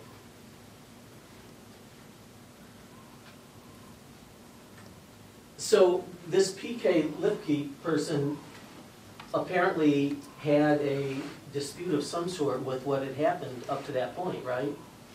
Was not brought to me directly. I'm sorry? Whatever the concern or dispute was not brought to me directly. Right, you indicated it was brought to you by Mayor Barnett. Correct. Who talked to PK Lipke. Correct. And PK Lipke, then this dispute, concern, whatever, however you want to characterize it, he didn't have to bring a petition to get that issue resolved by the Civil Service Commission? To my knowledge, there was no petition that was provided, and in the nature of the request that I had received was concern about whether the process was followed correctly, and so that was my directive to the staff person, was to verify. But ultimately, action was taken by the commission. Correct. And no petition was filed by Mr. Lipke or the mayor. Correct. You have certain information and understandings about best hiring practices and labor employee relation issues, don't you? Yes. And it's always best, isn't it, to have the largest pool of quality applicants for any position, not just civil service, isn't that correct? It would be nice to pick from the cream of the top of the crop. And based on what you've heard today, you know, I'm not suggesting that any intentional mistake was, or any intentional act was taken, only that, you know, maybe the best course hasn't been followed here today, and that's just a preface to this question. Knowing what you know now, today, knowing that apparently there was a list of only 5 remaining eligible people to fill 2 vacancies in the Civil Service Commission positions, that doesn't make sense, does it? Objection just that it's argumentative, but you can answer if you can discern a question. All I was going to offer was that it perhaps may not be ideal. Nothing else, thank you. Do any members of the Civil Service Commission have questions for the city manager? No, sir. Precia Garland, please.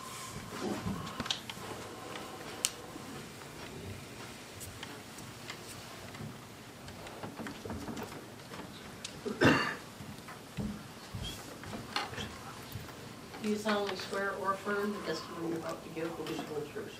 I do. Please state your name for the record. Precia Garland? How are you now employed? Can I call you Precia? Yes. How are you now employed? I'm employed as the executive director with the Mercy Hospital Cadillac Foundation, And prior to that employment, where were you employed? here with the city of Cadillac, What was your position? assistant city manager. And did your duties as assistant city manager include employment matters? Yes. Would you be what has been referred to as the HR coordinator in your past role here at the city? Yes. And as part of that position, did you make hires in the civil service system adopted by the city? Yes, And you're familiar with Act 78? I am. Okay. Now, can you tell us when, let's assume that one position, one civil service position in the fire department became available through, for example, a retirement vacancy. During your period at the city, and what was that period of time that you were with the city? From 1992 to 2010. And for what period of time did you handle employment and labor issues? From 1996 to 2010. Okay. During that period of time, that latter period of time, assume that you had a vacancy through retirement at the fire department. What would be the practice of this city when you became aware of that vacancy in that civil service position? The first thing we would do is look to see if we had a valid hiring list under Act 78, because once you establish a list, it's valid for 2 years. And that list, that contained, describe the individuals that would have been on that list. That is, the qualifications of those individuals on that list. As Linda had mentioned, there's a process that we would have followed. Establishing a list begins with discerning that you have a vacancy, then advertising for that vacancy in accordance with Act 78. Once the position is closed, you no longer accept applications. You review those applications, and those people are notified of the time and date of written examination. Then the written examination was given, and civil service would have proctored that. Just like was described by Linda? Just like, yep, Okay. yep, just like Linda mentioned. So we would proctor that examination. The night of the exam, when we ordered the test from the vendor, we would request the scoring stencil, if you will. So we would actually score each exam that evening, and shortly thereafter, usually the next day or 2 days if necessary, convene a meeting of the Civil Service Commission and determine all of the applicants who were 70, received a raw score of 70 or better, and their names were listed in order of their score, their raw score, on a eligibility list. And what would you ask the Civil Service Commission to do with that list? They would approve that list. They would certify that list? Yes. And that list would be of people that are eligible for appointment to this civil service position? Right. Now, you would rank those individuals, as you said, based on their written examination score? Correct. And then what happened? Once we had those written exam scores, then we would go to the next step, which would be the physical agility test. And who would you invite to the physical agility examination, and how is that determined? Okay. Depending on how many vacancies we had open, would determine our top 5 or our top 10 candidates based on score. On written examination score? On written examination score. And that could have been more than 5 or more than 10 people, because it's based on scores. So the description of the number of people that were invited to the physical agility examination in the case that we're here about today, 15 or 16, would that have been unusual in your day and age? No. Okay, go ahead. No.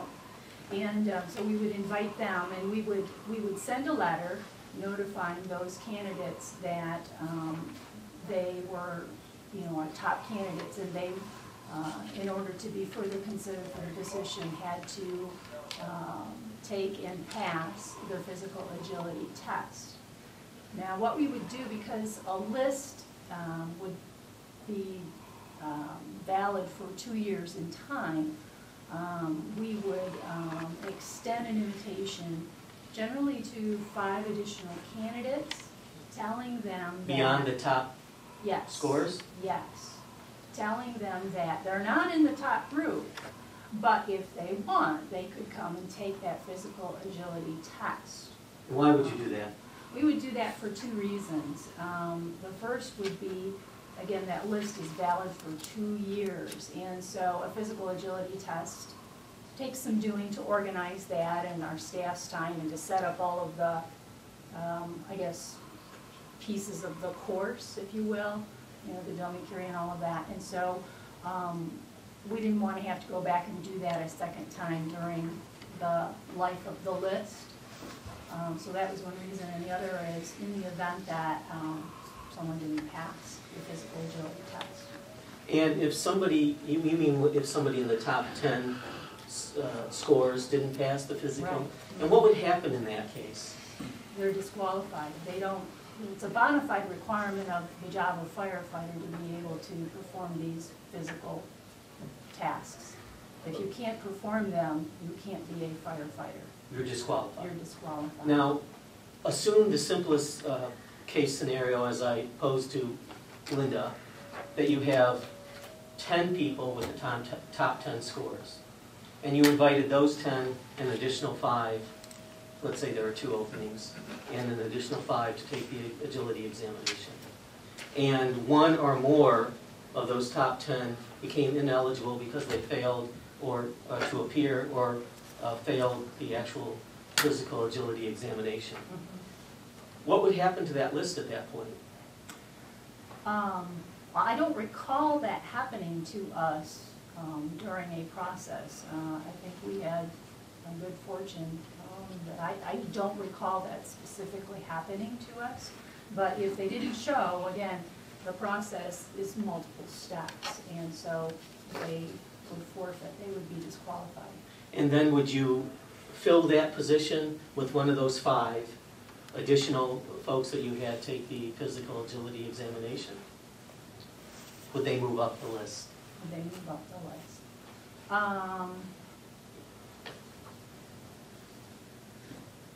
Theoretically, it would be possible. Again, I don't recall that ever happening to us. But you did have people beyond the 10 take the... We did. And you, yes. there was a reason for that. Yes, and and the we reason you- also invited all of the part-time firefighters also, whether or not they were in that top group or not, as part of a training exercise, they were invited to participate as well. But that wasn't with regard, that wasn't a factor in filling the position, that was just No. a training factor. Right. Okay, what I'm getting at, Prisha, is you have additional people taking the, in your day and age, taking the physical agility examination beyond the top 10 scores. And you did that for a reason. Yes. And the reason was if one of the people in the top 10 scores was disqualified for some reason, would you fill those positions with those other people? I think that's possible, Mike. Yes.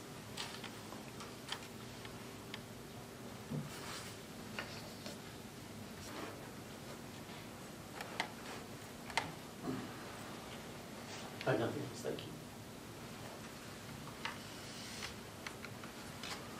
On the, Risha, moving people up on the list, was that a city practice or a civil service Act 78 practice? The Act 78 requires composite scores, and when we undertook our selection process, that was part of the composite score, if you will, and it's a pass-fail, as you know. So if someone failed, they could no longer be considered for the position. I think this, and maybe this is building off his question rather than restating it, having what sounds like alternates, is that something that you found authority for in Act 78 or the rules? Yes, I guess so. And we have the, do you remember if it was Act 78 or the rules? I couldn't. Who was your city attorney for the city at the time that you were in your position? McCurdy himself. Okay, and that's the firm that Mr. Meyring's attorney is with? Correct. I'm going to add for the record, absent objection, which is to say if there is no objection, the version of the Civil Service Commission rules, what I believe, I don't know that there's a date on that they were adopted, but what I call the oldest rules, because it looks like they were typed on a typewriter, and I believe you have a copy. I do. Any objection to the admission of these? Well, unless we know what they are, Well, they're and what civil, they mean, they're civil or somebody service, can testify about what they mean, because I couldn't make heads or tails up. they are Civil Service Commission rules with the date, handwritten date at the top, at least amended 9/26/77, so presumably adopted sometime prior to 9/26/77, and there are some notations, not mine, with dates where it notes that there were amendments made, for example, in '84. For what they are, is there any objection to having them admitted? Well, I guess my objection is that we can't really lay a foundation of what the heck they are. All right, well, I'd So like for to, that reason, I would object. I'm going to have them marked nonetheless, and, let's see, 14. And for the purposes of seeing if there is a foundation, show them, if, Ms. Garland, if you would recognize this version of the rules. It looks like the old rules. Looks like the old rules that you followed. Is that sufficient foundation for you? I'm sorry. What was the question? I asked her if those looked like the rules that she used when she was with the city, and she said yes, I believe.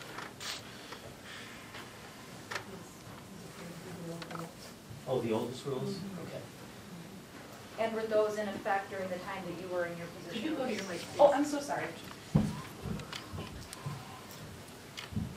Do these appear to be the rules that were in effect during the time that you were in your position with the city in the employment capacity?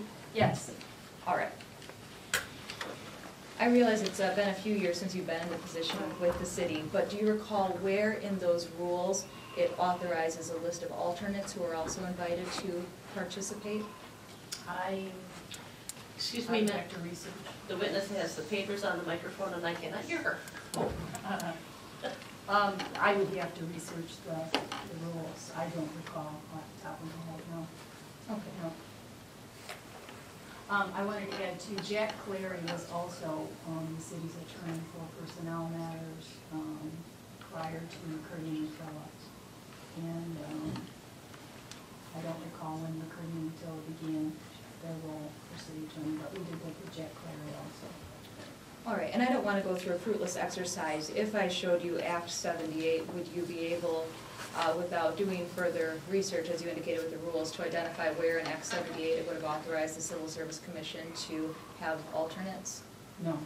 All right, I'm not going to go through the exercise of putting the statute on the record since it's the statute. Does anyone on the Civil Service Commission have further follow-up questions? I have a question, Precia. Could you tell me what you thought your understanding of the word composite test or composite scoring was? Right. Well, when we were evaluating candidates, we had a spreadsheet, if you will. And so we used a composite score, which was a combination. We used weighting. Written test score was worth 30% or whatever the percentage was. And then we would do the physical agility. That was a pass or fail. So you didn't pass that point as a candidate if you failed physical agility. Then next was the oral interview, and that had a weighted score. Then there was the background check, and then finally there was the psychological. So it's similar, very similar to what Linda was explaining as far as the table, and at the very end you had a composite score. So that the word composite refers to a candidate's progress through all those Right. steps of the Right. hiring process and eligibility. Okay, thank you. I move for admission of the old rules. I think it's Exhibit 13. No objection. Did I have that exhibit number right? 14. 14. Thank you. Anything else from Ms. Garland? One more question. I think there's one more. One more question. The question was whether Exhibit 14 was in effect when you were working with the city, Yes. and you said yes. Yes. And Exhibit 12 was also in effect when you were working with the city? Yes. What's the date on 12? Those were approved May 22nd, 2009. Thank you. Nothing else, thank you. Thank you. Fred Osborne, please.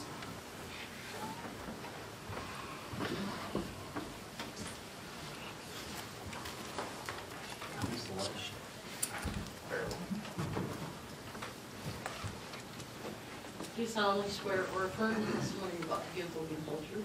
Yes, ma'am. Please state your name for the record. Fred Osborne, Where do you live? 103 Barbara Street, How are you employed? as a firefighter for the city of Cadillac. How long have you been employed? Full-time 20 years, part-time about 2 years. In your period of employment with the city, are you aware of the civil service hiring practices of the city with regard to firefighters? Yeah, I have a very good understanding of How the so? process. I've seen it done a bunch of different ways. I was here at the beginning. When I was hired, you had to take a written test, you had to pass an agility test, and then you had an oral exam with the civil service board. And then they added all the scores together. And I took 2 tests that way. It was the second test I got hired on. After I got hired and before I believe the next list started, the city approached the Civil Service Board and said, do you mind not doing oral exams? I think they were a little worried about some of the questions. And it really was only about 10% of the score, and even if you scored a 1 and not a 10, it wasn't enough percentage-wise to move a point.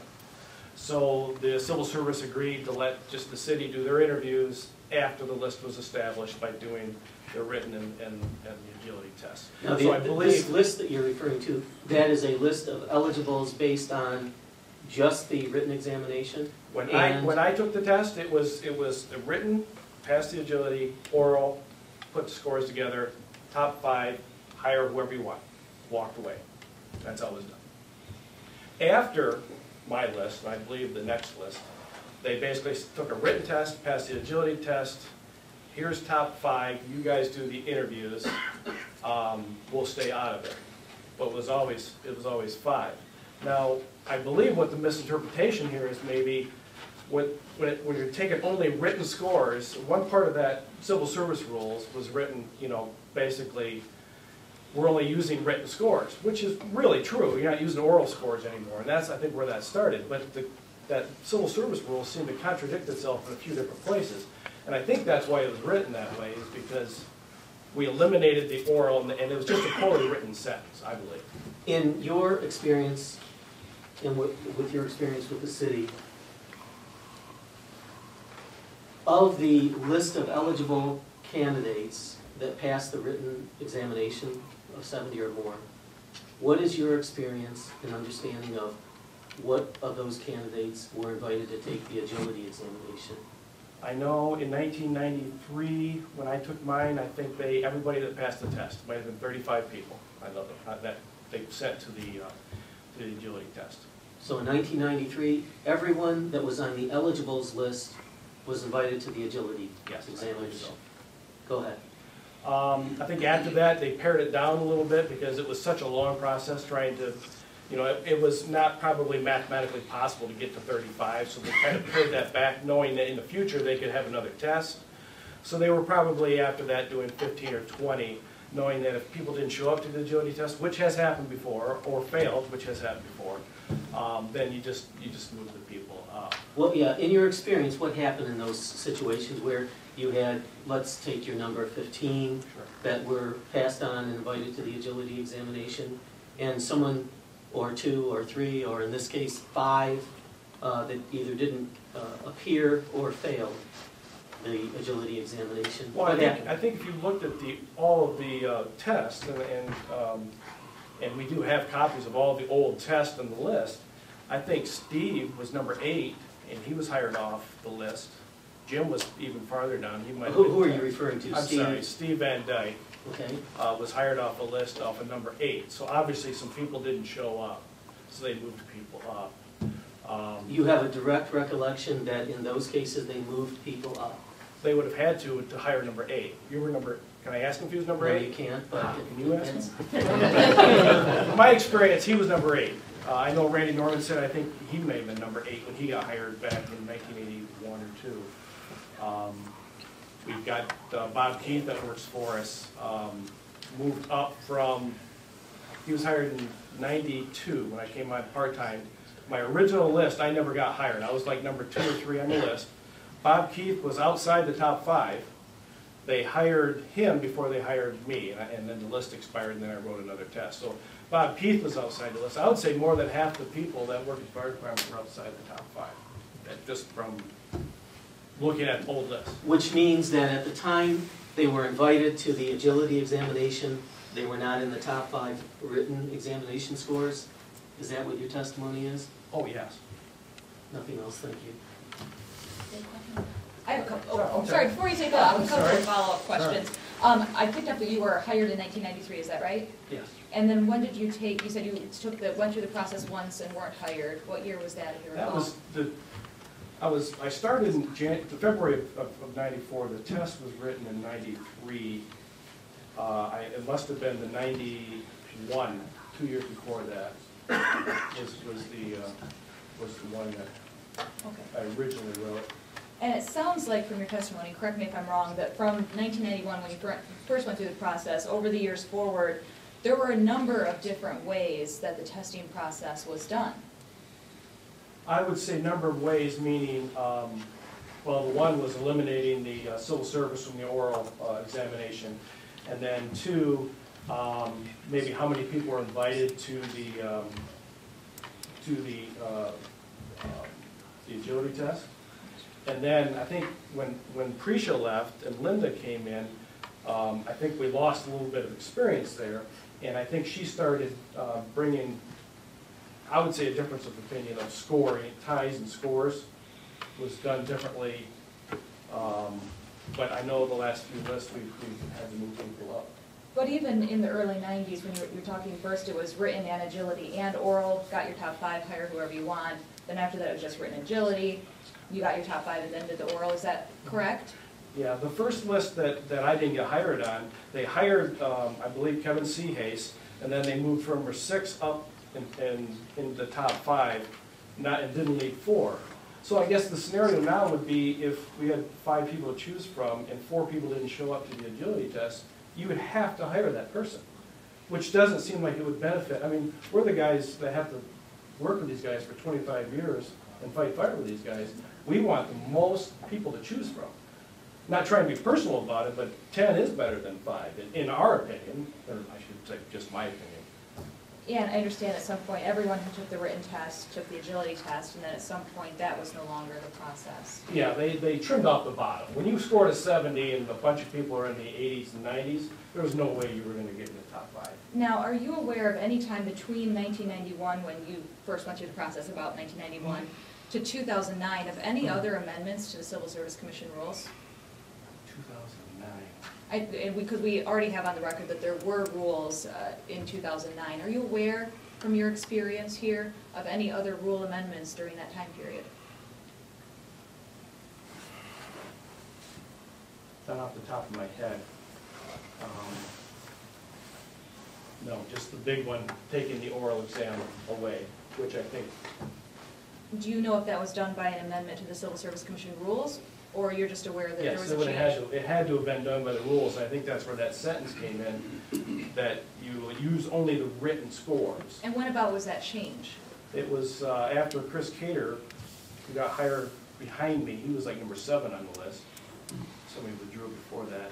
I would say 94, 96, 97 would have been that eligibility list. So there was a change in how it was done, a significant change that you would think would require a rule amendment around 1996, 1997?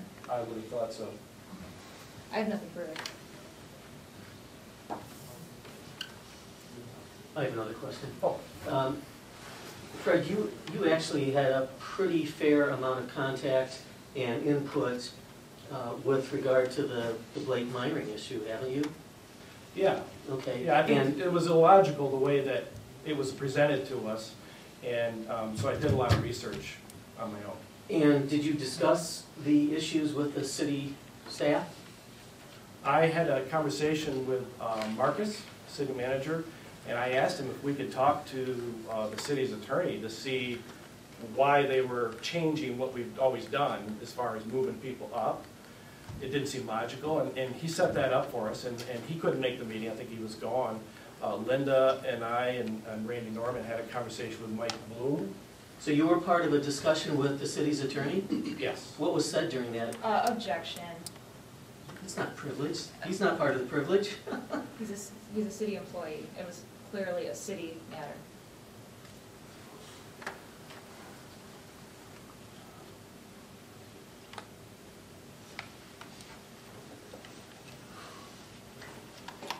For the record, the city attorney is the city attorney. He's a member of the fire department who have their own counsel. He was part of a discussion with the city attorney, which makes it not privileged. If you're stopping the testimony at this point, or you're asking the testimony be stopped by the chairman, then that's fine, as long as it's on the record that you were not, Mr. Osborne, this attorney that you were in discussions with didn't represent the fire department, did he? You can answer. I believe he was representing the Civil Service Board, but it was also, my understanding, it was the city's attorney, but also the Civil Service Board's attorney. And that's why I was asking the questions, because it didn't seem logical to us. Yeah, I understand that the attorney represented the city and the Civil Service Commission. Did the attorney represent the firefighters union? And that would be your opinion. I'm also the union president, and it was not a union issue, no, at the time. Your union may have separate counsel. We do, yes, of course. Okay, I think the record's complete on that.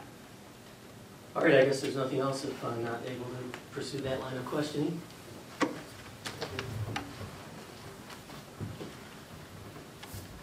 So just for the record, the chairman's decision on that evidentiary point was the same as your attorney's, I assume? Yes. Okay. Yes. Jim Kozlowski, please.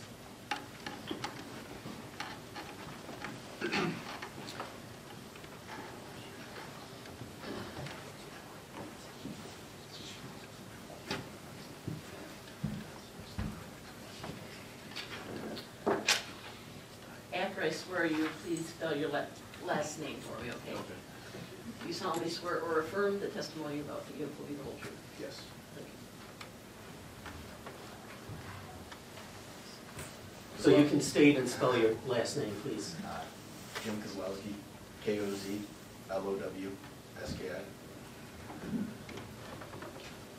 How were you employed?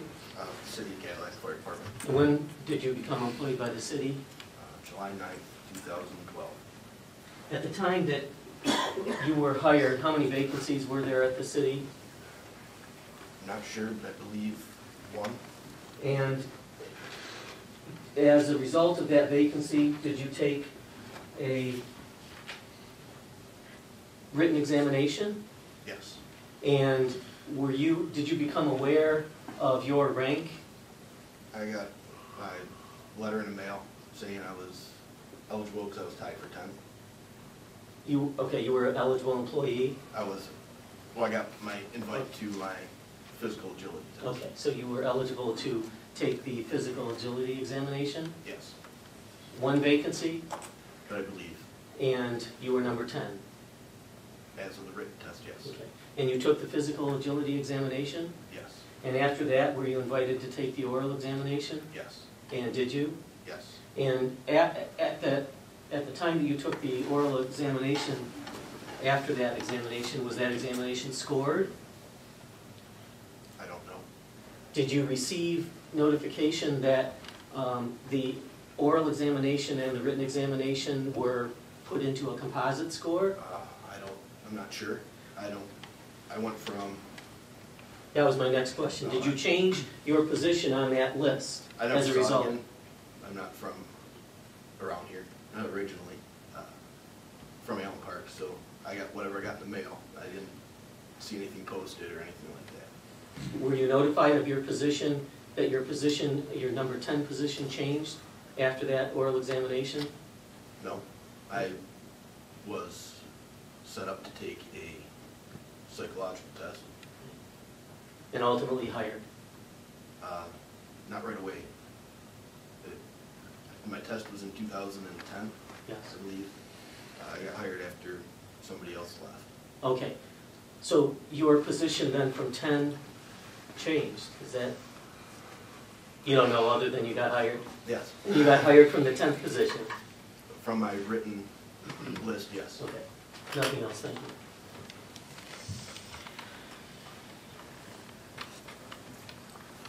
Anything from any members of the commission? I have nothing.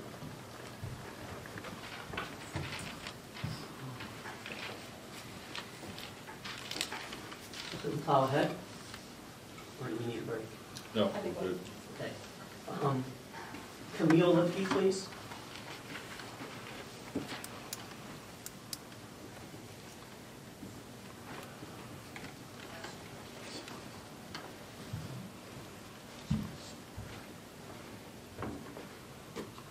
Do you solemnly swear or affirm the testimony you're about to give will be the whole truth? Thank you. Please state your name for the record. My name is Camille Lipke, L-I-P-K-E. Can I call you Camille? Yes, Camille, you work at the city? yes, I do. All right, and at the time, you've heard the testimony, you've been here all night, is that right? That's correct. Okay, and at the time that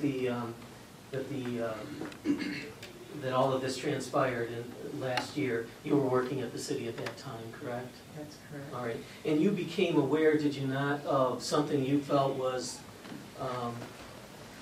unfair or incorrect about the hiring process for the vacancies at the fire department, is that right?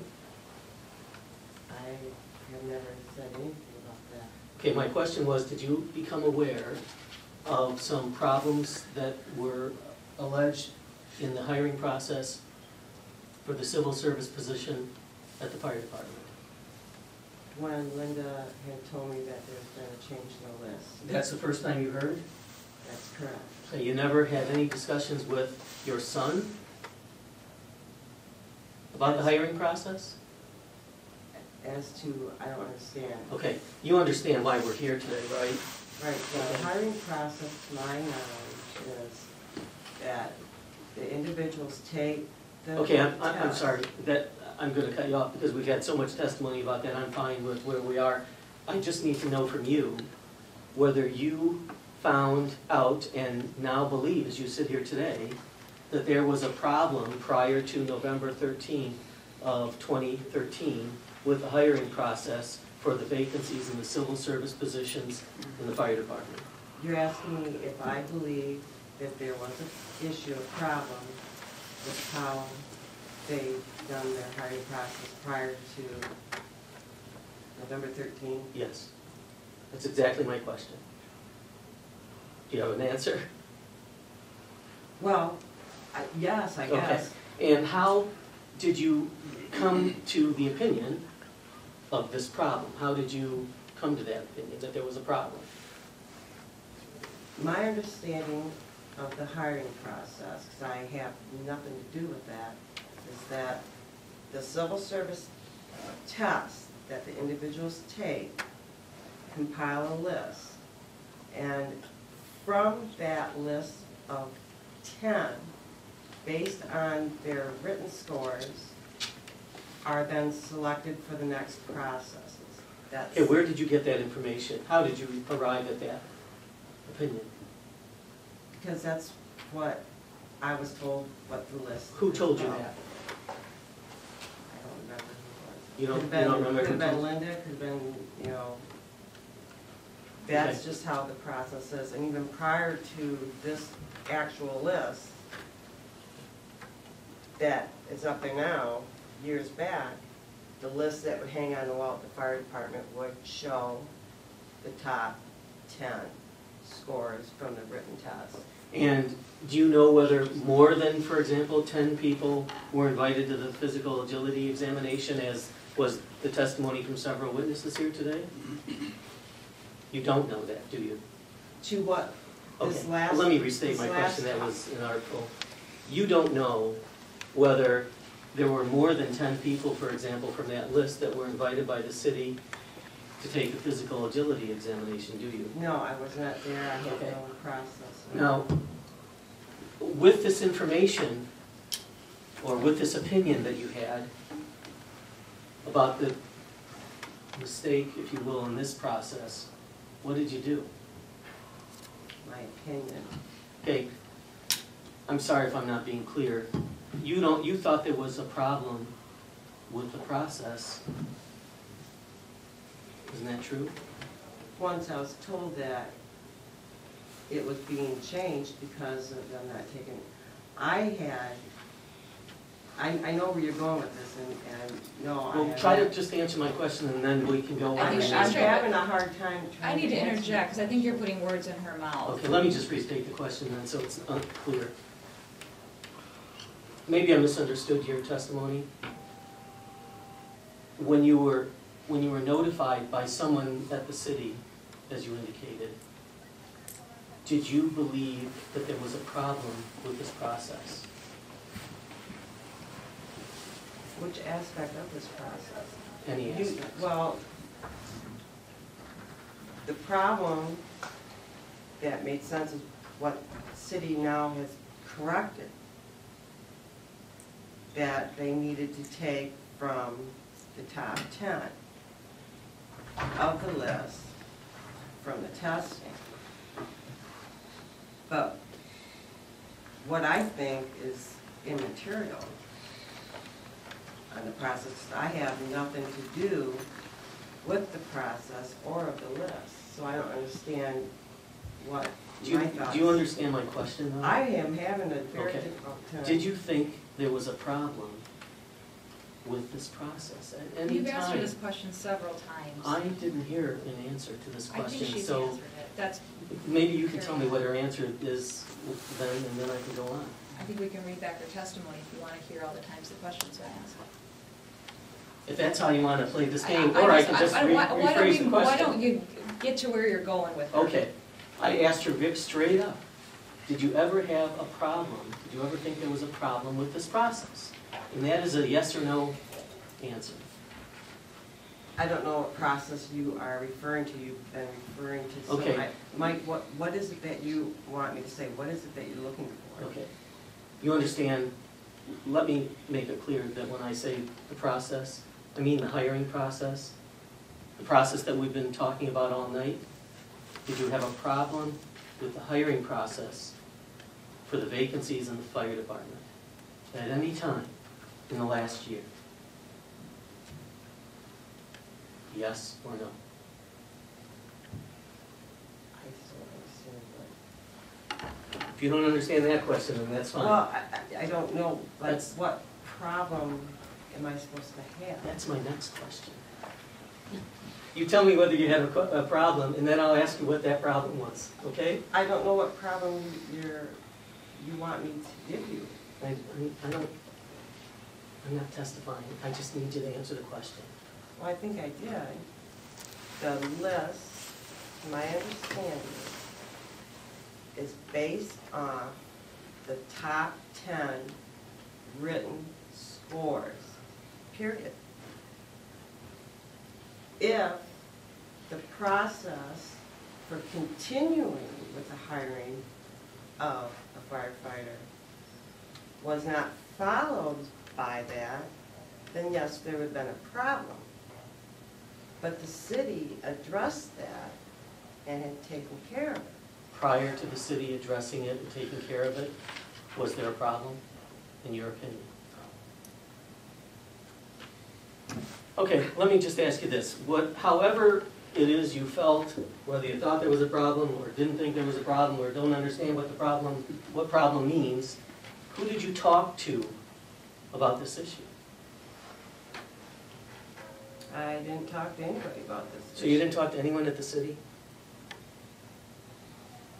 As far as the top 10, Linda told me that there was a problem with the list, it was taken care of, and PK was called in for backgrounds.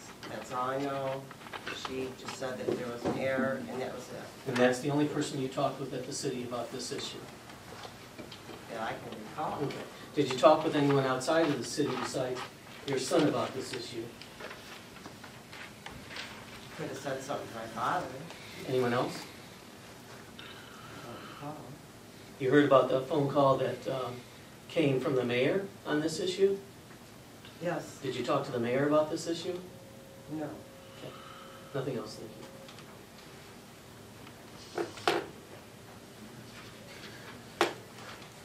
Did you have any contact with the civil service during this process? No, I have not. I have nothing. Paul, if you please.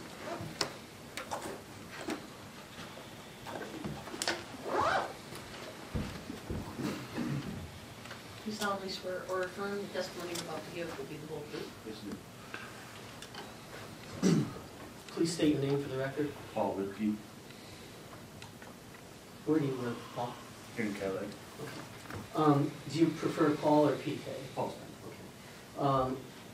Paul, there was some testimony that said that you spoke with the mayor about some concerns you had with the hiring process at the fire department. Is that correct? Yes. Okay, and when did you talk with the mayor? Late October, not the last week of October.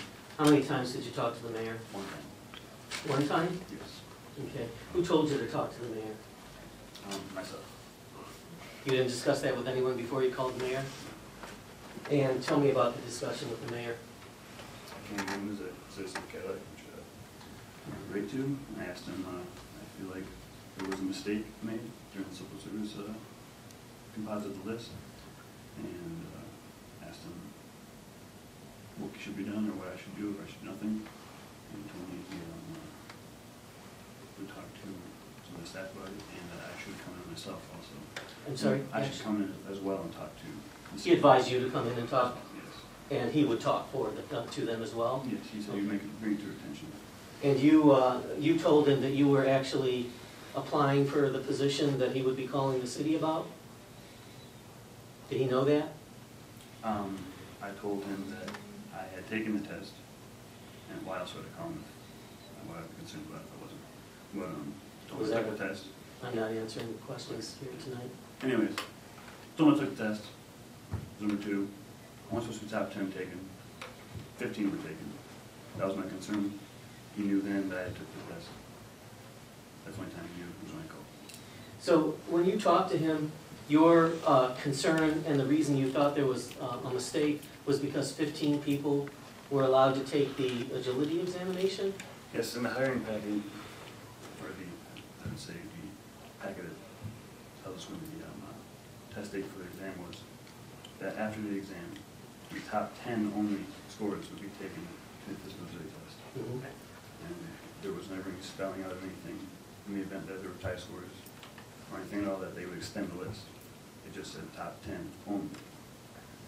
And you're not aware of any other practices of the city to extend an invitation to take the physical agility examination to folks beyond the top 10 or top 5, whatever the vacancy number might I'm be? not. You are not. You heard the testimony here tonight? Definitely no worries. Nothing else, thank you.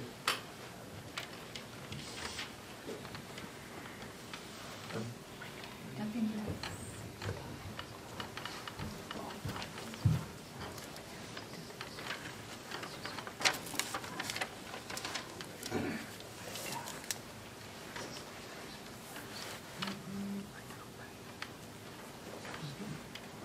Can I just have one minute?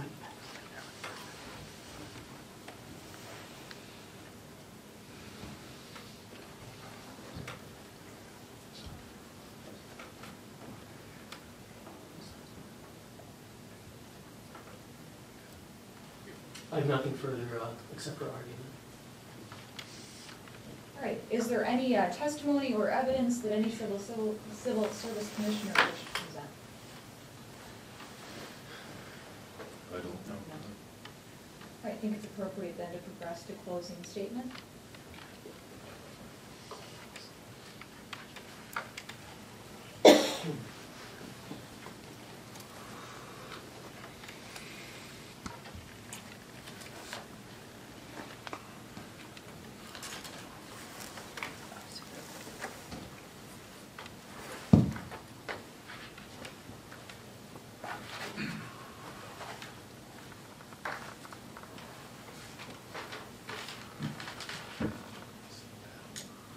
want me to read? Can't see it. Not a bad lead. Bring this closer. You see it in I think, Mike, I think you got some things to distribute. Yeah, that'd be great. Thank you. Thank you.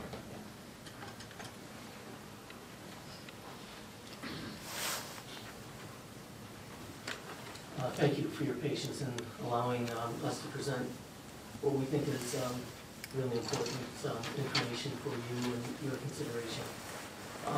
We've had a lot of testimony tonight about the local civil service rules. The local civil service rules specifically state in them, and I know that you've read them many more times than I have, that they are promulgated to apply in accordance with Act 78. Your local rules are your local rules. They don't, they cannot be inconsistent with Act 78. Their application cannot be inconsistent with Act 78. Your decision tonight simply must comply with Act 78. And we believe that the decision that this commission was asked to make at its November 13 meeting is not in accordance with Act 78. We are having this hearing because the Act allows you to fix mistakes that might have been made along the way in a situation just like this. The Act allows people like me, on behalf of people like Blake, to come to you and point out that there has been a mistake made and that you have the opportunity to fix it. If what you feel happened and what we're asking for you, if what you feel happened based on the argument that I've already given you in my brief and the information that you received here tonight is not strictly in accordance with the Act, we are here to allow you to make a different decision if you think that decision would be better than the decision that you made before. As long as the decision that you make here tonight is in accordance with Act 78, you can and you should make that decision. We have asked you to make a decision that's really pretty simple. We're asking you to place Blake back in his place on the certification list, or the certified eligibility list, however you're going to term it, as he was prior to the November 13 hearing. He was invited to and performed remarkably on the oral examination, and you all know, because you were in the oral examination, how well he did. He performed well on the reference and background examination, as you know. When the city composited his scores with, that is the oral examination scores with the written examination scores, as is appropriate in a situation like this, his place on that list improved. It improved to a point that he was number 4. Under these circumstances, that is important because it should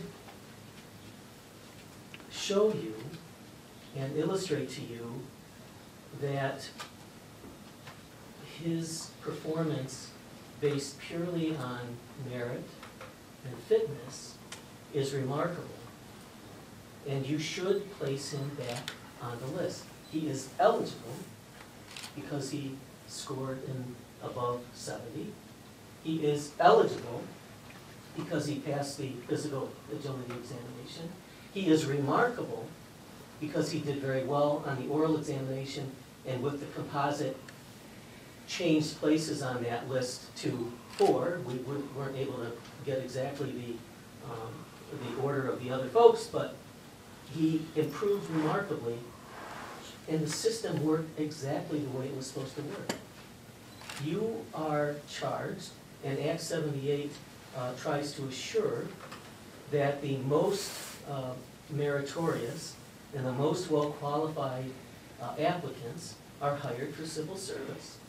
Blake has demonstrated that.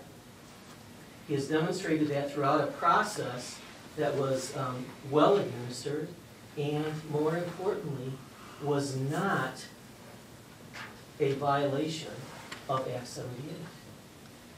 Now, why should Blake be placed in his position on the list, back on his position on the list? If you feel, as I do, and as many courts that have looked at the issue, and as the preamble to Act 78 indicates, Act 78 is there to make sure that people are hired to civil service positions based on fitness and merit, not based on a call from the mayor. You are to hire, and the city is to hire under the rules of, or the terms of Act 78 to benefit the public. And the benefit to the public is because if you follow Act 78, as I think you should, and I'm going to indicate why you should in more detail, you will get the best qualified applicant for this position.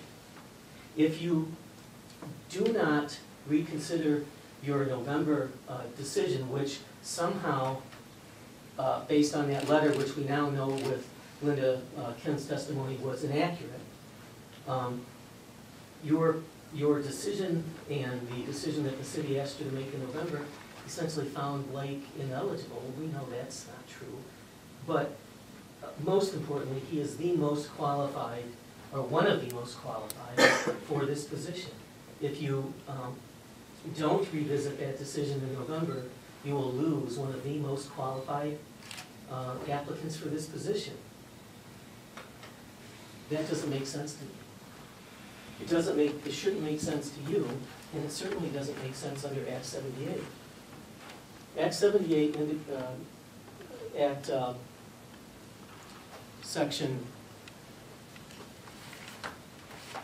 at MCL 38.511, at subsection 2, states, every entry position into the civil service, in this case the fire department, unless filled by reinstatement, shall be filled only in the following manner.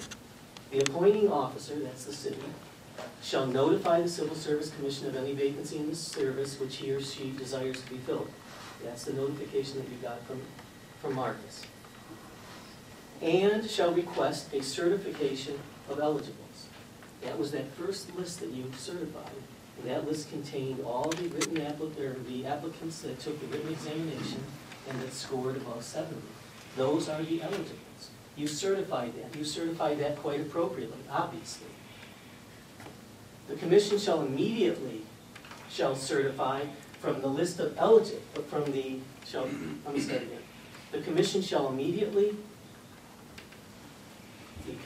immediately shall certify from the eligible list, that's that first list that you certified, the names of the persons who received the highest 5 average composite scores, that's for one vacancy, on examinations, plural.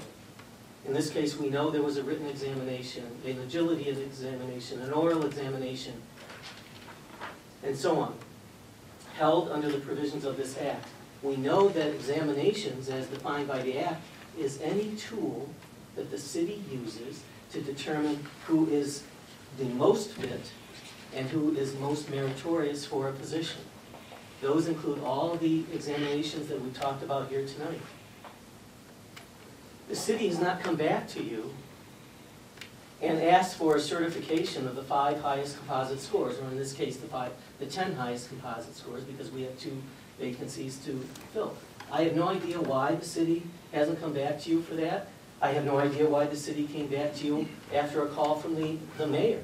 But we are where we are, and we're here today to allow you to make a decision that is more consistent with the act.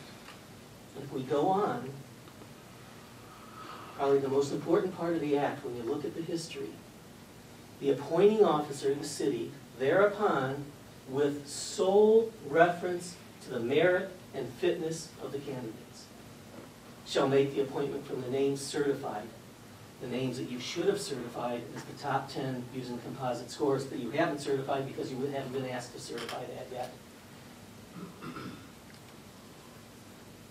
The city, because of the history of what we would refer to now as civil service positions, and how they, at one point in our history, became, gifts and spoils of the victor, we now have this act that, to some extent, takes away the sort of historical power of an elected city official, and instead places that decision purely on merit in your lap. I don't think what has happened here at this point, or to this point, meets the terms of the act. Now, we can argue about what the local civil service rules say, but your decision has to be in accordance with the act. And if you do not allow, I believe that if you do not allow Blake to take his place on the list, you will be acting not in accordance with the act. You will not be considering the composite scores that have been given to you and that you've seen and that are not really disputed yet. As a hiring practice, it has nothing to do with Act 78. But in its essence, Act 78 is a best hiring practices kind of statute.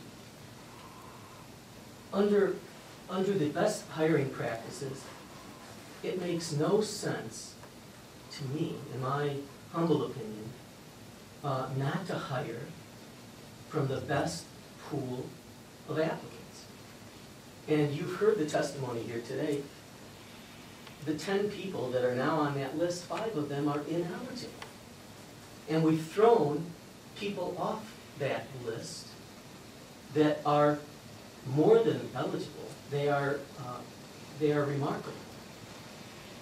It makes no sense, in my opinion, for a commission that is as logical and thoughtful as I know this commission is, to simply ignore, as the city would like you to do, the merit and fitness examinations that these applicants, including my client, have performed, and in the case of Blake, have performed remarkably. We are not asking, in case it's not clear, for Blake to get a job in the civil service with the city of Cadillac. We're asking only that he be placed in the pool of the most fit and meritorious applicants who have completed the various examinations and be given the opportunity, as Act 78 requires, to be considered for appointment to what apparently now is only one position left in the civil service position at the fire department. That action would be in accordance with Act 78.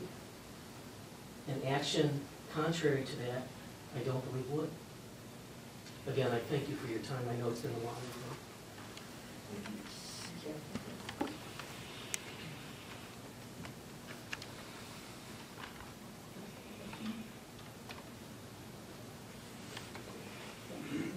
At this time, we're going to close the hearing.